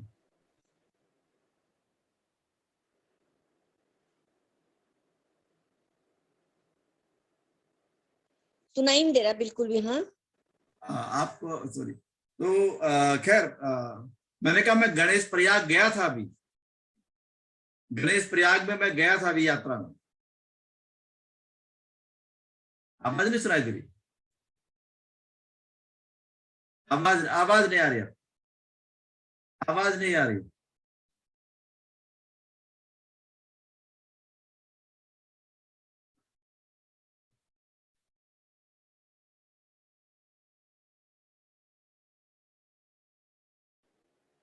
हाँ जी, हाँ जी।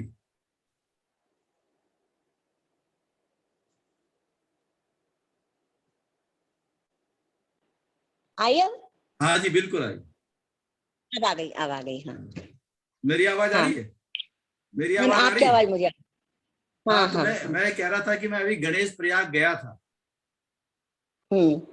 और मैंने वहां पर वो जो संगम है, क्योंकि थोड़ा सी बचा हुआ था, बैक वाटर बहुत आ रहा था, टिहरी डैम का काफी आ चुका था, तो मैं नीचे गया बहुत, और वहां के एक मैठाणी जी थे, उनसे मिला। तो उन्होंने कहा कि साहब पानी पीछे का ज्यादा आ रहा है अभी, और बरसात खत्म हो जाएगी तो पानी जब जाएगा तब आपको भगीरथी और भिलंगना दिखाई देगी, बालगंगा और भिलंगना। क्या कहते हैं आप ना आप गणेश प्रयाग तो बुरी तरह से डूब गया, वो टिहरी में होता था भिलंगनाकार हाँ उसका संगम हाँ जी, भागीरथी का। अब जो है ना झील का जो पूरा विस्तार है वो हाँ वहां गडोलिया तक से आए। भी बहुत आगे तक गया है ना? हाँ जी, हाँ बिल्कुल। भिलंगना के ऊपर तो जी, जो है अब तो गणेश प्रयाग का कोई अस्तित्व ही नहीं है, हाँ लेकिन अब वो बाल गंगा वाले उसमें बालगंगा वाले जहाँ बाल पर बालगंगा गंगा। मिलता है ना, वो उसका नाम गणेश प्रयाग रख रहे हैं। अच्छा, उन्होंने गणेश प्रयाग रखा होगा। हाँ हाँ, हाँ वो कहने लगे कि भाई यहाँ हाँ। पर मिलन हो रहा है, और यहाँ भागीरथी भी आती है, मतलब जो जो हम्म। बैक वाटर है, तो इसलिए 3 नदियों का संगम हो गया वो। हालांकि दिखाई बहुत नहीं हम्म। देता, क्योंकि वो तो पूरा बैक वाटर वहां पूरा ऊपर तक आ चुका है, चला झील गया है, झील बिल्कुल हाँ। झील का पानी।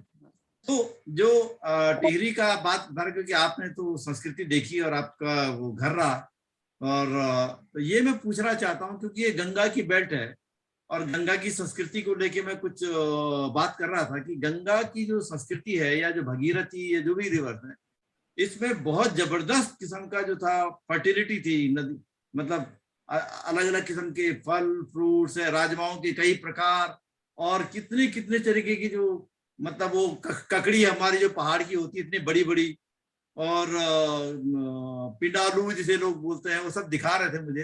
तो आप बताइए कि इसकी जैव विविधता के बारे में इस क्षेत्र, क्योंकि आप तो वो जैव विविधता का उतना स्वरूप दिखाई नहीं देता है, लेकिन आपने जो देखा होगा, तो उस सेंस में मैं गंगा की संस्कृति को जानने की कोशिश कर रहा हूँ कि ये किस प्रकार से जो है इसने हमारे जीवन को, चाहे आर्थिक हो और चाहे सामाजिक हो और सांस्कृतिक, कैसे कैसे प्रभावित किया। मुझे पता नहीं है कि मैं गंगा की संस्कृति के बारे में ठीक ढंग से बात कर पाऊंगी। मैं अपनी बात रखने की कोशिश करती हूँ। जी, देखिए, ना आप अगर अपने आप तरीके से, आपका व्यू पॉइंट, मुझे दूसरे का व्यू पॉइंट लीजिए आपका। झील का विस्तार देखिए, हम्म, झील का विस्तार आपको चिन्यालीस हॉर्न से लेकर के हाँ है ना, अब गडोलिया से बहुत आगे घनसाली से थोड़ा पहले तक मिलेगा। ठीक जी है, तो अगर आपने ये इलाके पहले देखे नहीं होंगे, मैंने देखे हुए हैं सारे इलाके, मेरे जैसे लोगों ने और बहुत सारे लोगों ने देखे होंगे, जी, मेरे बाद की पीढ़ी ने भी देखे हुए हैं।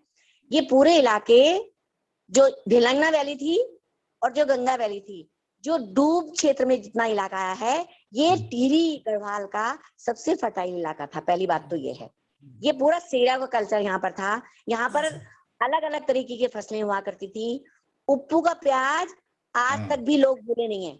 उप्पू का अच्छा प्याज है ना, अच्छा हम उप्पू जाते थे प्याज खरीदने के लिए, और पूरा अच्छा टिहरी के मैक्सिमम लोग उप्पू में प्याज खरीदने आते थे। इतना प्याज होता था तल्ला उप्पू मल्ला उप्पू में, है ना। अच्छा। उप्पू का तो अस्तित्व ही खत्म हो गया, वो तो पूरा डूब ही गया, ऊपर चला गया गाँव, है ना। भिलंगना जो भलियाना गांव था, भलियाना गांव के सिरों में इतनी बढ़िया धान होते थे, इतने अच्छा बढ़िया धान कि पूछे मत। वो पूरा भलियाना गांव ही डूब गया, अब तो उसके खंडर भी खत्म हो गए हैं।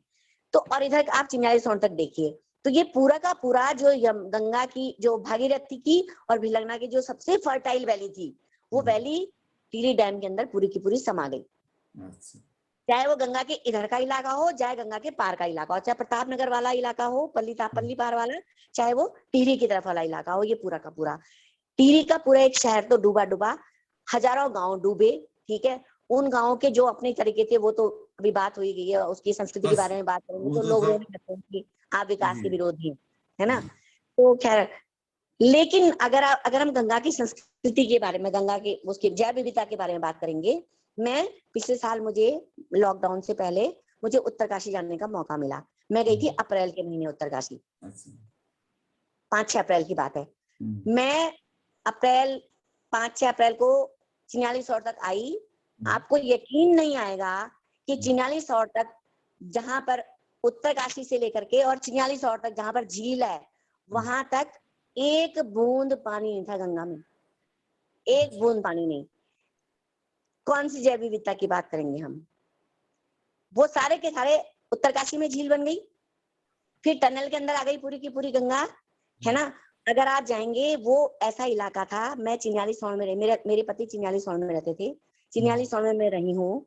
जब बरसात का मौसम होता था या गर्मियों के गर्म होते थे, हम कई बार रात को बाहर बैठे रहते थे बहुत देर तक गर्मी के दिनों में, तो गंगा की जो पानी की आवाज थी वो इतनी भयंकर डरावनी होती थी कि हम आधा किलोमीटर ऊपर डरते थे उसको देखकर, है ना।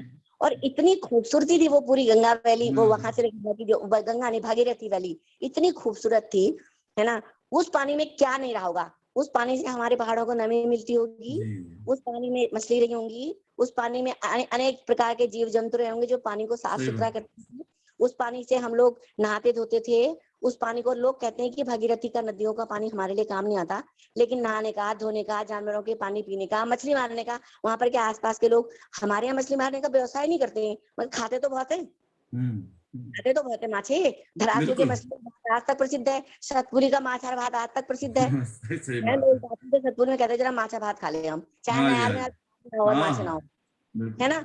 लेकिन कुछ चीजें प्रसिद्ध हैं। तो वो जो पूरी की पूरी जो और लोगों की उस पर निर्भरता, लोगों की निर्भरता बहुत तरीके से, मतलब जो गंगा घाटी में जो भगीरथी घाटी में लोग रहते थे उनकी निर्भर, आप देखिए हमने ना नदियों का मानवीकरण कर रखा हमने। आप एक बार को हम छोड़ दे, चलिए वो में तो हम बात नहीं करना चाहते, लेकिन हम उसका मानवीकरण करते हैं। मानवीकरण में वो क्या मानते हैं, हम उसको एक इंसान की तरह मानते हैं ना।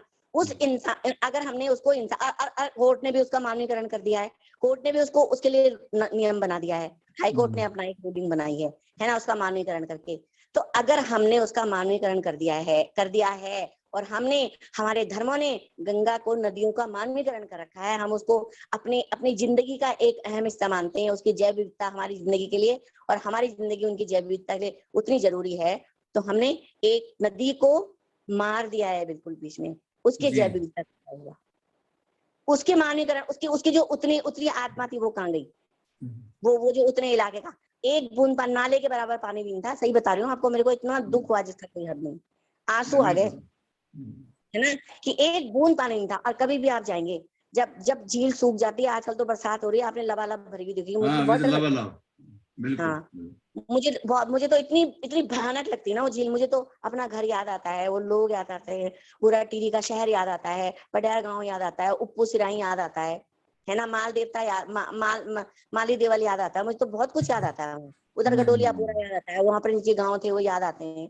लेकिन जो है ना वो जो पूरा का पूरा जो इलाका है ना, चिन्याली सौड़ से लेकर के, है ना, और इधर उप्पू सिराई तक, भलियाना के नीचे तक रेगिस्तान बन जाता है जब झील सूखती है। आपने पहाड़ों में कभी रेगिस्तान देखा? नदी बीच में ऐसे आती है, क्योंकि ऊपर उत्तरकाशी में बंधी हुई है, फिर धरासू तक उसके अंदर आती है, चिन्याली सौड़ तक उसके अंदर टनल के अंदर, फिर वहां से लेकर के इसमें आती है, ऐसे रहती है बीच में, जैसे दोनों तरफ रेगिस्तान के बीच में एक पतली नदी बह रही होगी। इधर चिन्याली सौड़ से लेकर के रूपपुर तक की बात कर रही हूँ मैं, रेगिस्तान बना रहता है, पतली नदी। और ऐसा नहीं है, वो जहां तक झील भरी रहती है ना, वहां तक पूरा का पानी के निशान पड़े रहते हैं, वहां तक रेत भरी रहती है। और उसके अलावा आप देखिए कि यहाँ गडोलिया से लेकर के, मतलब टिहरी से लेकर के और गडोलिया से बहुत आगे, असीना से भी बहुत आगे तक रेगिस्तान बनी रहती है। आपने पहाड़ों में कभी रेगिस्तान नहीं देखे होंगे, आप गर्मियों में जाइए, जून के महीने में आपको पहाड़ में रेगिस्तान दिखाई देगा, है ना। वो ये झील है ना, रेगिस्तान केवल हमें दिखेगा, है ना। उस रेगिस्तान की, उस रेगिस्तान होने की जो पर्यावरणीय खामियां हैं, जो जैव विविधता की खामियां हैं, जो हमारे दिक्कतें, वो हमें दिखती है ना, जो वहाँ के लोग हैं। नहीं, बिल्कुल, है ना, बिल्कुल, ककड़ी खाने को तो सब तैयार हो जाते हैं। हम तो पिछले साल और सब चीजों वो जब देवप्रयाग में हम आते हैं, और देवप्रयाग में जब भागीरथी और अलकनंदा का संगम होता है, तो आप देख लीजिए कि अलकनंदा की स्पीड ज्यादा है, भागीरथी की बिल्कुल रफ्तार नियंत्रित हो चुकी है देवप्रयाग में। और मैं लोगों को बोलता हूँ कि देखिए, भागीरथी जो थी वो इतनी तेज तर्रार नदी है, अगर शुरुआत में देखेंगे, जब वो बांधी नहीं गई है तो उतनी, उसका पानी कितना उछल कूद करते हुए आता है, और वो आते आते आते देवप्रयाग में बंध चुकी होती है, तो उसको उतना नियंत्रण कर दिया गया है। और क्या कहते हैं जो है ना, ये मुझे नहीं पता कि मैंने आपकी बात का सही जवाब दिया कि नहीं दिया, ये मेरी हाँ, बहुत व्यक्तिगत बात है नहीं ना, नहीं क्योंकि नहीं, मैंने वो सही और गलत मैंने इसमें जो नहीं होता है। आप उस क्षेत्र में रहे हैं, आप उसको किस तरह से देखते हैं, ये इंपॉर्टेंट है। वो है ना, ये इस पे आज लोग बाग ना उस झील में जाते हैं। अभी कुछ दिन पहले राजीव नयन बहुगुणा जो है झील में स्टीमर में घूम रहे थे। मुझे लग अच्छा, रहा था कि राजीव नयन बहुगुणा जिसने पैदा होते ही बांध का विरोध आंदोलन देखा, अपने पिताजी के साथ लगातार बैठ रहा, क्या इस झील के अंदर ये, मैं उनको फोन करके पूछूंगी, ऐसा मेरे मन में आया था कि क्या आपने वहां पर एंजॉय किया। मैं बिल्कुल एंजॉय नहीं कर सकती। मैं अगर उत्तरकाशी जाती हूँ, मैं कभी झील की तरफ नहीं देखती। मुझे इतना डर, इतनी भयानक भयानक लगती है वो झील जिसकी कोई हद नहीं। मुझे उस झील के अंदर बहुत सारी लाशें तैरती हुई दिखती हैं, नहीं, वो बिल्कुल है ना। आपकी बात पर सही है, मैं बिल्कुल ये बिल्कुल सही कह मेरी रहे हैं। कल्पना हो सकती है। तो मैंने सोचा था कि मैं राजीव नयन भवन से पूछूंगी कि आपको कैसा लगा जब आप वहां पर स्टीमर, मेरे साथ के बहुत सारे लोग जाते हैं वहां पिकनिक बनाने के लिए, लोग झील में स्टीमर में घूमते हैं, वो करते हैं, मैंने देखा है। और आप ये देखिए कि जो जब हम फिजाना से पल्ली पार जाते हैं ना, तो वहां पर एक गाँव है, उधर की तरफ एक मणि गाँव है, ठीक है। वो मणि गाँव है, वो झील झील के ठीक ऊपर है। उसकी 90% खेती डूब गई है, उनके उनके गुठियार तक आ गए हैं, चौक तक उसमें आ गए हैं। उस गांव के आप अब बच्चे तैर कर जाते हैं, और उस झील में मगरमच्छ है। और अच्छा, उस झील, जो झील के अंदर जो जैव विविधता होती है, आप ये देखिए, वो जैव विविधता, जैसे माना हम मगरमच्छ डालते हैं तो ठीक है, मगरमच्छ हमारे पानी की सफाई करते हैं, है ना, हम बोलते हैं। इसी गंगा नदी के अंदर तो डॉल्फिन भी होती है ना। हमारे वहां नहीं होती होंगी अगर डॉल्फिन, लेकिन नीचे तो होती होती है ना डॉल्फिन। अगर ये नदी बहती रहती है, और डॉल्फिन हम कहते हैं कि वो जो है वो नदियों को साफ करने का काम करती है। मगरमच्छ है, घड़ियाल है, ये सब अलग अलग तरीके की मछलियां हैं, ये पानी को साफ करने का काम करते हैं। इस बंधे हुए पानी को साफ करने का काम कौन कौन सी जैव विविधता करती होगी, है ना। और हम सरकार की तरफ से गंगा की और नदियों की जैव विविधता बचाने के लिए बहुत जबरदस्त काम करते हैं। कौन सी जैव विविधता, क्या क्या कहते हैं, उत्तरकाशी से लेकर सिंयाई सौर तक नदी की कोई जैव विविधता नहीं थी। कौन सी जैव विविधता की बात करते हैं हम।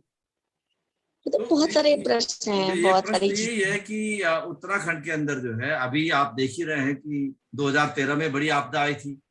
उसके बाद फिर अभी पिछले साल जो है, आप इसी साल फरवरी में जो है रेणी गांव में संकट आया था। अब रेणी गांव पूरा का पूरा विस्थापित हो रहा है उसको, उसका मतलब एक जमाने में जो चिपको आंदोलन का हमारा एक पर्याय था, जिस जगह से चिपको उपजा, अब उस गांव की अस्मिता ही खत्म होने जा रही है। जो चार धाम यात्रा मार्ग है, उस पर आपने देख ही लिया, इस अभी दो महीने पहले की जो रोड, जो लैंडस्लाइड हुई है, भूस्खलन हुआ पूरे क्षेत्र में, मैं भी कुछ देख के आया हूँ। भयानक है, भयानक स्थितियां हैं कई जगह पर। और देखिए ना। उसके बावजूद भी जो है उत्तराखंड के अंदर जो है, अगर लोग नहीं जग रहे हैं तो ये समस्या है। सवाल इस बात का, लोग क्यों नहीं जाग रहे हैं इन चीजों पे सवाल क्यों नहीं खड़े कर रहे हैं। क्या कहते हैं, मैं एक बात और कहना चाहती हूँ कि मुझे अभी कुछ दिन पहले श्रीनगर जाने का मौका मिला।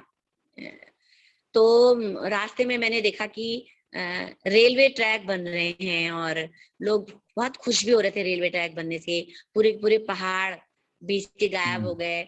मतलब मैं रास्तों को पहचान नहीं पा रही थी 2 साल के बाद, जब वहां पर 2-3 साल के बाद गई तो मुझे रास्ते पहचान नहीं आ रहे थे, मैं जगहों को नहीं पहचान पा रही थी कि वो जगह है। और बहुत बड़े बड़े स्टेशन बन रहे हैं। मलेथा पूरा खत्म हो गया है, वो वहां पर इतना एक बड़ा बहुत गांव था। बन रहा है। और तो मुझे लगा कि जो चीजें हमने देखी हैं, वो चीजें हमारे हमारे बच्चे तो स्टेशन देखेंगे ना, हमारे हाँ, बच्चे तो ट्रेन देखेंगे, हमारे बच्चे स्टेशन देखेंगे, उन्हें तो अच्छा लगेगा। हम अगर ये कहते हैं कि हमको वो सब चीजें याद आ रही हैं, तो लोग बोलेंगे ये तो पागल हैं, ये तो विकास का विरोध करते हैं, इनको रेलवे लाइन नहीं चाहिए, इनको सड़कें नहीं चाहिए, इनको सब चाहिए। मगर अपनी जिंदगी के और अपने अपने क्या कहते हैं, जो पहाड़ का जो पूरा का पूरा जैव विविधता आपने कहा है, तो पहाड़ की पूरी की पूरी जो जैव विविधता है, उसके उसके बदले में, है ना, क्या ऐसा विकास का मॉडल नहीं बनाया जा सकता है कि चीजें भी थोड़ा सा बची रहें, और हाँ, लोग भी बचे रहें, और विकास भी होता रहे। क्या ऐसा विकास के मॉडल पूरे विश्व में नहीं बने हुए हैं क्या? क्या हमें उन सारे नमूनों से, जो मॉडल हैं, उनसे हमको सबक नहीं लेना चाहिए क्या, है ना। पर पता नहीं। और आप कह रहे हैं कि लोग आवाज नहीं उठा रहे हैं, मुझे भी बहुत निराशा मैं सच बताऊं आपको कि मुझे बहुत निराशा होती है। मैं नहीं कहती हूँ कि हमने बहुत बड़े कमाल करे या हम, पर अगर कहीं पर कोई बात होती तो हम शामिल होने की कोशिश तो करते हैं। लोग हमको बहुत बदनाम करते हैं, तो ये तो मोमबत्ती वाले हैं, ये तो नारे लगाने वाले हैं, इनका तो काम ही क्या है, तुमने सारी जिंदगी नारे लगाए, तुमने सारी जिंदगी विरोध करे, क्या बिगड़ गया, क्या फर्क पड़ गया? हमने कहा कुछ फर्क नहीं पड़ गया, पर हम जिंदा हैं अभी। हाँ, तो सही कह रहे हैं, बिल्कुल। अगर हमारे मन में अगर ये सवाल है कि हम जिंदा रहें कि ना रहें, हमें बिल्कुल। जिंदे व्यक्ति की तरह जिंदा रहना चाहिए कि नहीं रहना चाहिए, हमें जिंदा समाजों का हिस्सा होना चाहिए कि नहीं होना चाहिए, तो अगर हम खुद से ये सवाल करेंगे तो मुझे लगता है तो हम धरने सही करते हैं, तो हम प्रदर्शन सही करते हैं, तो हमारे दृष्टिकोण कुछ भी नहीं परिवर्तन हुआ। हमको भी होता है, लगता है कि कुछ भी, मगर हम बात तो कर रहे हैं, सही, तो बिल्कुल। हम दिखा तो रहे हैं, हम दिखते हैं, सांस ले रहे हैं, हम इस जी। समाज के अंदर जिंदा समाज होने का उदाहरण तो रख रहे हैं, है ना? तो ये एक बात है। और जुझारूपन तो उत्तराखंड में बिल्कुल खत्म हो गया है। हमारे यहाँ की जो राजनीति है, जो गंदी राजनीति है, उस राजनीति ने हमको बहुत खेमों में बांट दिया है। हम पहले से ही सबर्ण मानसिकता के लोग थे, है ना? हमारे अंदर वही बात थी। अब तो वोट की राजनीति ने उसको ठाकुर ब्राह्मण में भी बांट दिया, दलित में भी बांट दिया है, जौनसार बावर जौनपुर में और रवाई बंगाण में भी बांट दिया है। कुमाऊं गढ़वाल तो पहले से ही था, कुमाऊं गढ़वाल में भी ठाकुर ब्राह्मण हैं, और अब तो ये सब चीजों में बांट दिया है। अब जो थोड़ी बहुत समरसता समाज के अंदर थी वो मुसलमानों के और सांप्रदायिकता में बांट देंगे, बस। और तो, बाकी तो जो है हम बाकी के लोग तौर गुजरात, ठेकेदार लोग गुजरात से आके पूरा ठेके ले लेके सब जगह बना लेंगे। तो बिल्कुल कुंभ में आप देखिए, कुंभ में जो टेंटों का ठेका था ना, जो कुंभ में टेंट लगे हुए थे, वो सारे गुजरात के व्यक्ति थे, उनमें बकायदा लिखा हुआ था, उनका एड्रेस लिखा हुआ था हर टेंट के ऊपर। तो यहाँ अच्छा दूसरी बात है ना, सबसे बड़ी मजेदार बात तो मुझे ये लगती है कि हमारे उत्तराखंड में हमारे पॉलिटिशियन ने और कुछ बनाए नहीं होंगे, ठेकेदार बहुत बना दिए। तो जब हाँ, ये गुजरात के जब कुंभ के ठेके होते हैं, जब रेलवे लाइन के ठेके होते हैं, तब ये हमारे ठेकेदार कहाँ मर जाते हैं, तब हमारे नेताओं के ठेकेदार कहाँ चले जाते हैं? ये प्रश्न बहुत बड़ा है मेरे सामने खास तौर उनके पे। पास उतनी बड़ी औकात नहीं है ना जो गुजरातियों के पास है। उनके पास औकात नहीं है, इनके पास औकात नहीं है कि अपने लोगों को आगे कर सकें। वो इनके पास गुजराती, इनकी हिम्मत नहीं है। अब हाँ, इनकी गुजरातियों के पूंछें पास दबी हुई गुजरातियों के पास पैसा है, पैसा मार के जा रहे हैं वो सीधे सीधे पहाड़ तक। वो सारा जो रोड बन रहा है वो गुजरातियों के लिए बन रहा है पूरा का पूरा, और किसी के लिए नहीं बन है रहा। है ना? नहीं, इनकी पूंछें दबी हुई है ना। ये तो कुर्सी में बैठ के जितना माल सूत सकते हैं सूते हैं। इनकी पूंछ दबी हुई है, दोनों लोगों ने इनकी पूंछों पे पैर रखा हुआ है, ये चू नहीं कर सकते।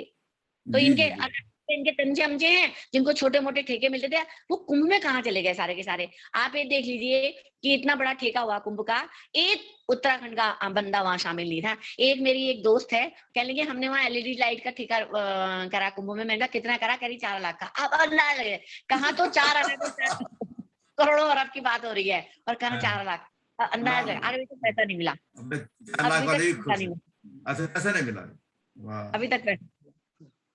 तो ये नहीं, बिल्कुल आप सही कह रहे हैं कि वो राष्ट्रवाद की और हिंदुत्व का नारा लगा के जो जो पूंजीवादी शक्तियां हैं वो पूरा काबिज हो चुकी है। उनके लिए पहाड़ का हर कोना, हर पहाड़, हर नदी जो है वो पैसा है और संसाधन है। हमारे लिए और वो संस्कृति था, हमारी वो संस्कृति था, उनके लिए संसाधन है। इनके मुंह में टुकड़े डाल देते हैं, वो बस ये टुकड़ा जबाने पे लगे रहते हैं हमने। और बात यह है कि अगर पहाड़ नहीं रहेगा तो पहाड़ी कहाँ से रहेंगे। सवाल इस बात का है कि नदी हमारी अस्मिता का प्रतीक है, पहाड़ हमारी अस्मिता के प्रतीक है। हमारे यहाँ कोई आता है तो मेरे को कोई पूछता है तो मैं बोलता हूँ यहाँ कोई आपको महल चौबारे नहीं मिलेंगे बड़े बड़े, जो लखनऊ में जाके दिखाई देते हैं या हैदराबाद में दिखाई देंगे या कलकत्ता दिल्ली में है जो अंग्रेज आए बनाए। पहाड़ में तो आपको पहाड़ और नदियां ही दिखाई देंगी और झरने दिखाई देंगे। लेकिन अब इन पे भी लगता है कि लोगों की नजर लग गई है कि वो बात ही नहीं करना चाहते हैं। और बिल्कुल। अब इधर इधर भू भू आंदोलन, भू कानून के विरोध में आंदोलन भी सुना है कि वो बड़ा प्रायोजित आंदोलन था, एक पार्टी ने उसको विशेष तौर पर उठाया था, लेकिन बाद में वो डर गए उस आंदोलन को देख करके। और लेकिन उसका क्या होगा? जमीनें तो सब बिक गई हैं। एक कानून, पहले पुराना वाला कानून बंद करना, इनको खत्म करना पड़ेगा, तब हिमाचल, हम तो कहते हैं कि आप हिमाचल की तर्ज वाला हमारे यहाँ शुरू कर दीजिए ना, बस बात खत्म हो गई। पर ये करेंगे नहीं, हमारी शुरू से यही डिमांड है। तो उत्तराखंड के आंदोलनों को, जन संगठनों को, कवियों को, लेखकों को क्या आप कहना चाहेंगे? उत्तराखंड के सामने जो सबसे बड़ी चुनौतियां हैं और कम से कम सिविल सोसाइटी का स्पेस कैसे वहां मजबूत हो? देखिए, कवि और लेखक जो है ना, वो ये कहते हैं कि हम तो लिख करके मतलब अपनी जिम्मेदारी पूरी तरह से निभा रहे हैं। खत्म हो गया, किताब लिख दी, हो गया। ठीक है, मुझे कई बार मुझे बहुत गुस्सा करते हैं लोग बाग, और नाराज भी होंगे, और मेरी मुंह फटपने पे लोग बाग मुझे नकार भी देते हैं। कोई बात नहीं है, नकारें, लेकिन कई बार वो बोलते हैं, अब देखा था आपने, इसी मुद्दे पे हमने उस दिन लिखा था। अरे तुमने लिखा था, पढ़ा कितनों ने है ना, पढ़ा कितनों ने, और कितने लोग तुमको पढ़ते हैं। हमें वो कहते हैं कि हमने लिख करके ना, वो उनको हमें जो आता है हम वो करते हैं। ठीक है, हमने जो कवि और लेखक होते हैं वो कहते हैं लिख करके हम वो अपनी जिम्मेदारी से मुक्त समझते हैं खुद को, है ना। तो ठीक है, कोई एक है जो अपनी जिम्मेदारी से कर रहे हैं, और उनमें भी खेमे बने हुए हैं, उनमें भी तो हैं, कोई किसी पंथ में है, कोई किसी उसमें मठ बने हुए हैं, है ना, उसमें भी गैंग बने हुए हैं, कोई किसी गैंग में शामिल है, कोई किसी गैंग में शामिल है, कोई किसी गैंग में शामिल है ना। अपने अपने गैंग के अनुसार बात करते हैं। वहां पर भी कोई, आप क्या समझते हैं, साहित्य के क्षेत्र में बड़े निर्विवाद हैं, बहुत विवाद है साहित्य के क्षेत्र में भी, है ना। बहुत लोग मठाधीशी करते हैं साहित्य के क्षेत्र में भी, और अपने अपने मठाधीशों को, अपने अपने अंश चमचों को आगे ले जाते हैं। वो वहां पर भी ये बने हुए हैं। तो उनका तो बहुत साफ मानना है कि हम लिख करके, और कविताएं लिख के, कहानियां लिख के, लेख लिख के, किताबें लिख के हम अपनी बात को कहते हैं लोगों के सामने। वो अब प्रश्न ये उठता है कि बुद्धिजीवी क्या, वो भी बुद्धिजीवी में शामिल है, मगर बाकी राजनीतिक बुद्धिजीवी वो क्या करते हैं, वो कहते हैं कि हम बोल करके अपनी बात पूरी कर देते हैं। हाँ, तो अब हम भी कहते हैं कि हम फेसबुक पे बोल करके, जैसे मैं आपको इंटरव्यू दे रही हूँ, मैं अपनी बात पूरी कर रही हूँ, मैं भी कोई उनसे, है ना, मैं भी तो उन्हीं में शामिल हूँ। क्योंकि अब ताकत नहीं रह गई है कि जाके लोगों को संगठित करें, लोगों से बात करें, ना रिसोर्सेज हैं, ना ताकत है। तो अब बस वही काम मैं भी कर रही हूँ जो लोग करते हैं, कि हम फेसबुक पे कुछ बोल देते हैं, आपके सामने कुछ बोल देते हैं, किसी मीटिंग में बोल देते हैं, बस जिम्मेदारी खत्म। तो जब हमारी जिम्मेदारियां इतनी सीमित हो गई हैं और वहां पर खत्म कर देते हैं हम, कौन बोलेगा आंदोलन के बारे में, कौन बोलेगा। उत्तराखंड में भी ऐसे ही हम सब लोग। अब हर एक आंदोलनकारी के पास एक मोबाइल है, और वो जहां भी जाता है अपना फोटो और लाइव बना देता है वीडियो। तो उसको लगता है कि मैं खुद ही लेखक हूँ, खुद ही पत्रकार हूँ, और खुद ही सब कुछ हूँ, तो दूसरे को पढ़ने की जरूरत कहाँ है। हाँ, और मैं भी हाथ ऐसे मुट्ठी बांध के हाथ दिखा देती हूँ कि हम तुम्हारे साथ हैं। क्या करें, किसके साथ जाएं, आप बताइए, किसके साथ जाएं, किसके साथ खड़े हो। जब जरूरत पड़ती है लोग इकट्ठे हो जाते हैं, और आप इकट्ठे करने की कोशिश कीजिए, 15-20 लोग से ज्यादा नहीं मिलेंगे, है ना। और फिर उसके बाद में स्वाभाविक तौर पे दूसरे लोग मजाक उड़ाते हैं, देखो 10 लोग भी जमा नहीं हो रखे। तो हम भी तो, हमारे अपने डंडे हैं, अपने झंडे हैं, अपनी आइडेंटिटी है, अपने संगठन की आइडेंटिटी है। हम अपने को मैं ही सबसे पहले, और मैं ही सब कुछ, और मैं ही सबसे पहले, और मैं ही सबसे ईमानदार, मैं ही सबसे, जब हम इसी बात में फंसे रहते हैं, तो समाज की बात कौन करेगा, मुद्दों की बात कौन करेगा, जनता की बात कौन करेगा। और जनता तो आपको पता ही है, खूब मंडू है ना, वो तो उसको अब तो हमारी जनता को, हमारे उत्तराखंड में भी और पूरे देश में लोगों को ना तो रोजगार चाहिए, ना स्वास्थ्य व्यवस्थाएं चाहिए। उन्होंने कहा जब हमने कोविड को झेल लिया और कोविड में बिना सांस लिए मर गए, तो अब क्या स्वास्थ्य की दिक्कत, बाकी राम मंदिर बन ही रहा है, बाकी राम मंदिर बन ही रहा है, बनी रहा है, भीख मांगने के लिए वहां पर जगह मिली जाएगी, है ना। तो वो अब उनको कुछ नहीं चाहिए, अब उनको केवल राष्ट्र प्रेम चाहिए, बस गुंडागर्दी चाहिए और राष्ट्र प्रेम चाहिए। हम और बाकी जो हम विरोध करते हैं, हम थोड़ी है राष्ट्र प्रेमी, हम तो कुछ नहीं है भाई, ये असली राष्ट्र प्रेमी हो गए, जो झंडे लहरा रहे हैं, दलितों को मार रहे हैं, आदिवासियों को मार रहे हैं, औरतों को रेप कर रहे हैं, ये है राष्ट्रवादी असली। नहीं, आपने बहुत सही बात करी है। एक सब चिंतन की बात भी है कि सोशल मीडिया के इस जमाने में हम इस गलत फहमी में ना रखें हम, क्योंकि बहुत लोकतांत्रिक बोलने की आजादी बढ़ रही है। ये हकीकत बात है कि सोशल मीडिया के इस दौर में जो है बहुत चालाकी से जो है कॉर्पोरेट जो है उसका इसको कितना आगे करना है, ये चाबी उनके हाथ में है। आपने कोई पोस्ट अगर लिखी तो उसको भी कंट्रोल करने की चाबी उनके हाथ में है। तो बिल्कुल। एक बात और सोचिए कि हम तो क्या है, मजाक उड़ाते हैं ट्रोल आर्मी की, ठीक है। हमको लगता है कि एक ट्रोल आर्मी बनाई गई है जो जनतांत्रिक तरीके से बात करने वाले लोगों को ट्रोल करती है, या उनके लिखने वालों को ट्रोल करती है। तो वो ट्रोल आर्मी अगर एक चीज देती है, माना ठीक है, उदाहरण के तौर पे जैसे अभी एक अखबार का जो इंटरनेशनल अमेरिका का अखबार है, उस अखबार के फ्रंट पेज पे एक फोटो लगा करके और कुछ लिखा गया है, तो उन्होंने क्या करा ना, उसको इतना ज्यादा फॉरवर्ड करके, इतना ज्यादा लोगों तक भेज करके इतना पॉपुलर कर दिया है ना उसको, कि उनका काम हमने कर दिया, उनका सारा काम हम कर वो तो इसलिए कर रहे हैं कि वो जानबूझ के कर रहे हैं, उनको पता है कि उनका पकड़ा जाएगा, ये वो जानते हैं, झूठ वो तो जानते पकड़ा ही हैं। जाता है। हाँ, और सबसे बड़ी बात क्या है, वो तो अपनी यूनिवर्सिटी में बैठ करके स्टडी करके कुछ चीजें भेजते हैं अपनी स्टडी से, और हमारा काम ये होता है कि हम ये ढूंढने की सही है कि गलत है। मतलब जो बाकी जनतांत्रिक तरीके से हमारी ताकत लगी थी, वो ये ढूंढने में लगी कि ये कहाँ पर झूठ बोल रहे हैं, इनको पकड़े। ये भी एक बहुत बड़ा काम हो गया है।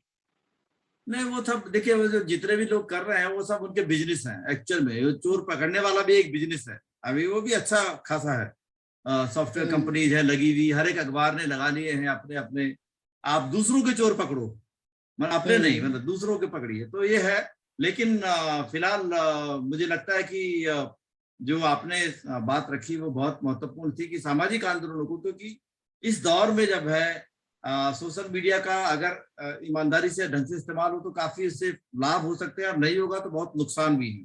और नुकसान इस सेंस में है कि हर एक व्यक्ति जो है वो दूसरे को सुनने का टाइम उसके पास नहीं है, क्योंकि अब आप स्वयं ही हर चीज कर रहे हैं, कहीं पर भी जाकर के खुद ही पत्रकार हो गए, खुद ही लेखक हो गए, खुद ही व्यूअर हो गए, तो वो एक एक वो खतरे उसके हैं, क्योंकि सुनने के लिए किसी के पास समय नहीं है, और बैठने का समय नहीं है। आप फेस टू फेस जब आप एक दूसरे के साथ बैठते हैं तो एक दूसरी बात होती है, और बार बार ऑनलाइन में कोई भी किसी चीज पे कमेंट कर देना, गाली दे देना, उससे कोई लाभ नहीं है। तो मुझे उम्मीद है कि आपके अनुभव अभी बहुत हैं, और उत्तराखंड के लोगों के लिए भी उनकी आवश्यकता है, हम सब लोगों के लिए भी। तो हम लोग इन अनुभवों का लाभ लेते हुए आगे, उत्तराखंड में कम से कम छोटा प्रदेश है तो ऐसा लगता है कि संभावनाएं ज्यादा हैं, और खास करके जो जन आंदोलनों के सवाल हैं।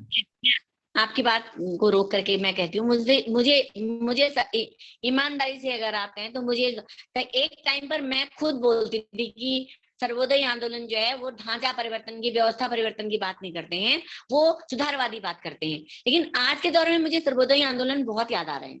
मुझे लगता है कि सर्वोदय आंदोलन हमने क्या करा ना, हमने एक सर्वोदय आंदोलन चले एक तरफ बाकी आंदोलन चले, तो बाकी जितने भी तरीके के आंदोलन थे, जनतांत्रिक तरीके के जो आंदोलन चल रहे थे, उन आंदोलनों हमने भी सर्वोदय आंदोलनों के लिए ये कह करके, वो सुधारवादी आंदोलन है, व्यवस्था परिवर्तन की बात नहीं करते, सामंजस्य की बात करते हैं, वो सरकार के साथ बना के चलने की बात करते हैं, सरकार के विरोध में नहीं आते हैं, ऐसा बोल करके हमने जो वास्तव में जो सामाजिक स्तर पर, गांव के स्तर पर, लोगों के स्तर पर, उनके अंदर घुस करके जो थोड़ी बहुत बातचीत चलती भी थी ना, उसको हमने धीरे धीरे करके कुंद कर दिया। और सर्वोदय आंदोलनों, सर्वोदय को हाशिए पर लाने में बहुत सारे बुद्धिजीवी वर्ग की भी मुझे भूमिका लगती है। मेरे ऊपर बहुत सारे आरोप लग सकते हैं, मुझे किसी का डर नहीं है, लगाए 360 आरोप, है ना, लेकिन ये मेरा अनुभव कह रहा है कि हम ही लोगों ने सर्वोदय आंदोलन को कहीं ना कहीं, सर्वोदय आंदोलन को हाशिए पे डाला है। और आज मुझे सर्वोदय में किए जाने वाले कामों के, उनके अंदर भी बहुत सुधार की गुंजाइश है।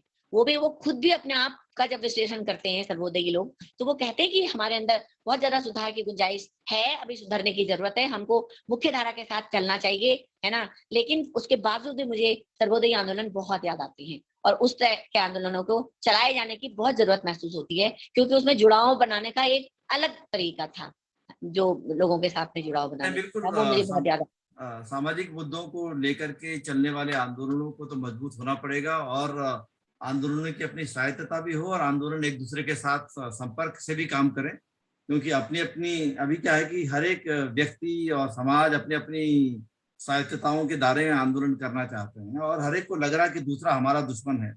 और जब तक ये जो गलतफहमियां हैं, और ये गलतफहमियां इसलिए भी होती हैं कि जब जो सबके सवाल होने चाहिए थे वो केवल जातियों के सवाल और जेंडर के सवाल बन जाते हैं, मतलब पर्टिकुलर समाज के सवाल बन जाते हैं।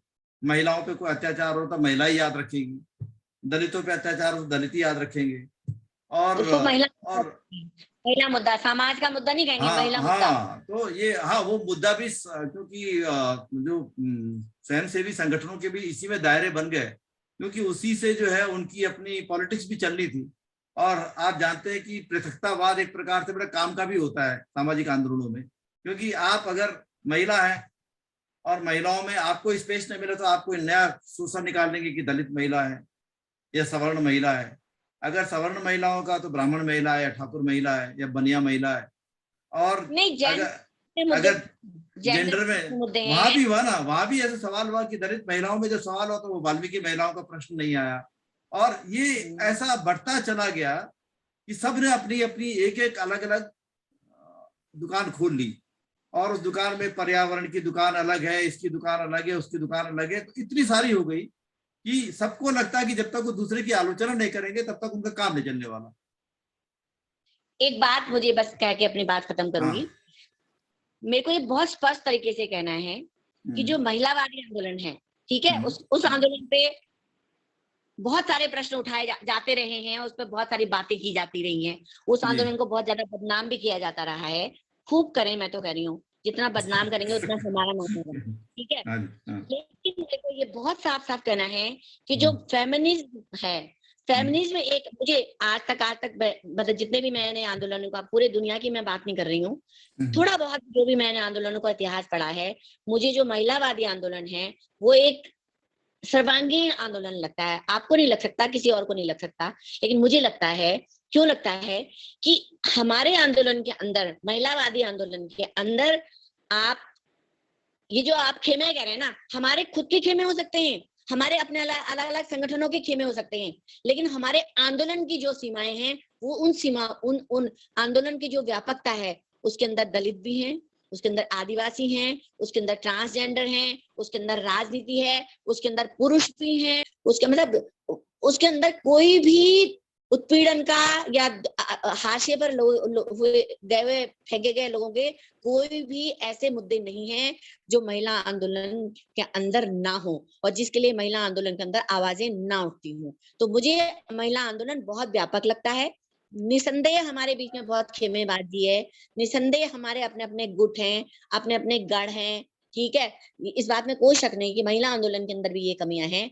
और भी एक बात मैं कहना चाहती हूँ कि महिलाओं के विकास का आंदोलन अभी तक पुरुष समाज में, पुरुषों, बुद्धिजीवियों में, राजनीति में, धर्म में उसका व्यापकता से उसका स्टडी नहीं किया गया, उसको पढ़ा नहीं गया, उसको समझा नहीं गया, खाली आरोपित किया जाता है। सुपरफिशियल पढ़ते हैं और सुपरफिशियल तरीके से आरोपित करते हैं, है ना। हम भी तो इसी समाज का हिस्सा हैं, हम भी तो पितृसत्तात्मक समाज की पैदाइश हैं। हमारे लिए आपने कोई नए वैकल्पिक ढांचे तो बनाए नहीं है जो हमारे बीच में खेमेबंदी हो, गुटबंदी ना हो। हम भी तो आप की जाति से, आप के वर्ग से उठकर आ रहे हैं, हमारी मानसिकता भी तो इन्हीं दायरों में लेके पनपती है। तो लेकिन अगर हम इन सब दायरों में रह करके भी इन सब दायरों के खिलाफ आवाज उठाते हैं, तो मुझे आज के दौर में ये लगता है कि महिलावादी आंदोलन एक व्यापक आंदोलन है, वो दुनिया के हर उत्पीड़न को एड्रेस करता है और उसके साथ खड़ा रहता है, ये मुझे लगता है। ये तो आपका अच्छा विचार है, हालांकि इस पे बहुत बहुत मतभेद है, ये मैं कह सकता हूँ, और महिलाओं के अंदर ही मतभेद है, क्योंकि दलित महिलाओं ने ये सवाल बहुत पहले उठाया था, मैं तो अभी भी उठाती है। जब दलित वुमेन फाइट आया, क्योंकि उन्होंने कहा कि ये सवर्ण महिलाओं का आंदोलन है और हमारे लिए इसमें कोई स्पेस नहीं है, तो ये बातें तो चलेंगी। और बात यह है कि आप जैसे लोग जो है, जो जन आंदोलनों से जुड़े हुए हैं, वो बहुत कम हैं, और आपके जो अनुभव है डेफिनेटली वो सबके लिए काम आने चाहिए, जितने भी लोग हैं। और राइवलरी तो हर जगह होती है, उसमें कोई प्रॉब्लम नहीं है, पुरुषों में होती है तो महिलाओं में भी होगी, तो ऐसा तो हर जगह है, नॉर्मल। जैसे आपने कहा कि वो समाज का हिस्सा है, उसी समाज से आते हैं, तो बिल्कुल वो सही बात है। और मुझे लगता है कि हर एक आंदोलन को देखिए, हमको जड़ता का शिकार नहीं होना चाहिए किसी को भी। आंदोलन बदलते भी हैं, लोग सीखते भी हैं, अगर लोग सीखे ना तो वो जड़ है, उजड़ है फिर। तो इसलिए जो है, अगर कोई भी आंदोलन में ये बात समझ में आती है, जो अब जैसे जाति के ऊपर पहले विमर्श नहीं होता था मुख्य धारा के, तथाकथित मुख्य धारा के आंदोलनों में, अब 90 के दशक के बाद से तो है जाति पे बहुत बहस हो रही है। महिलाओं के अंदर भी नहीं होती थी, पहले सब बोल देते थे, बहुत आसानी से बोल देते थे कि भाई दुनिया की सारी महिलाएं एक सी हैं, लेकिन अब उनकी समझ में भी आ गया कि इतनी विविध है दुनिया की सारी महिलाओं के भी रंग अलग अलग हैं, जातियां भी है, भेदभाव भी है, और तब भी साथ आती है। तो मुझे कोई इस पे परेशानी नहीं है कि महिला आंदोलन इन चीजों को एड्रेस करे, साथ में आए, लड़े, और अच्छी बात है कि आगे उस चीज को लेके बढ़े, तो एक उम्मीद है। ये जरूर मैं कह सकता हूँ कि कोई आंदोलन महिलाओं की भागीदारी के बिना और महिलाओं को ईमानदार प्रतिनिधित्व के बिना सफल नहीं हो सकता है, और वो फेल ही होगा, चाहे उसमें हम किसी भी व्यक्ति का अगर विचार लगाएं भारत के संदर्भ में, डॉक्टर बाबा साहब अम्बेडकर का, ज्योतिबा फुले को, तो उनके यहाँ पेरियार को, जिनको हम मानते हैं बहुत मजबूती से, तो उन्होंने अपनी महिलाओं को आगे किया, महिलाओं के साथ में रह करके एक पार्टनरशिप का रोल दिया, बराबर पार्टनरशिप का, तो एक बहुत बड़ी बात है। तो मुझे लगता है कि हमने काफी बेहतरीन चर्चा की, और मैं आपका धन्यवाद अदा करना चाहता हूं कि आपने समय निकाला। और बहुत धन्यवाद गीता जी। धन्यवाद।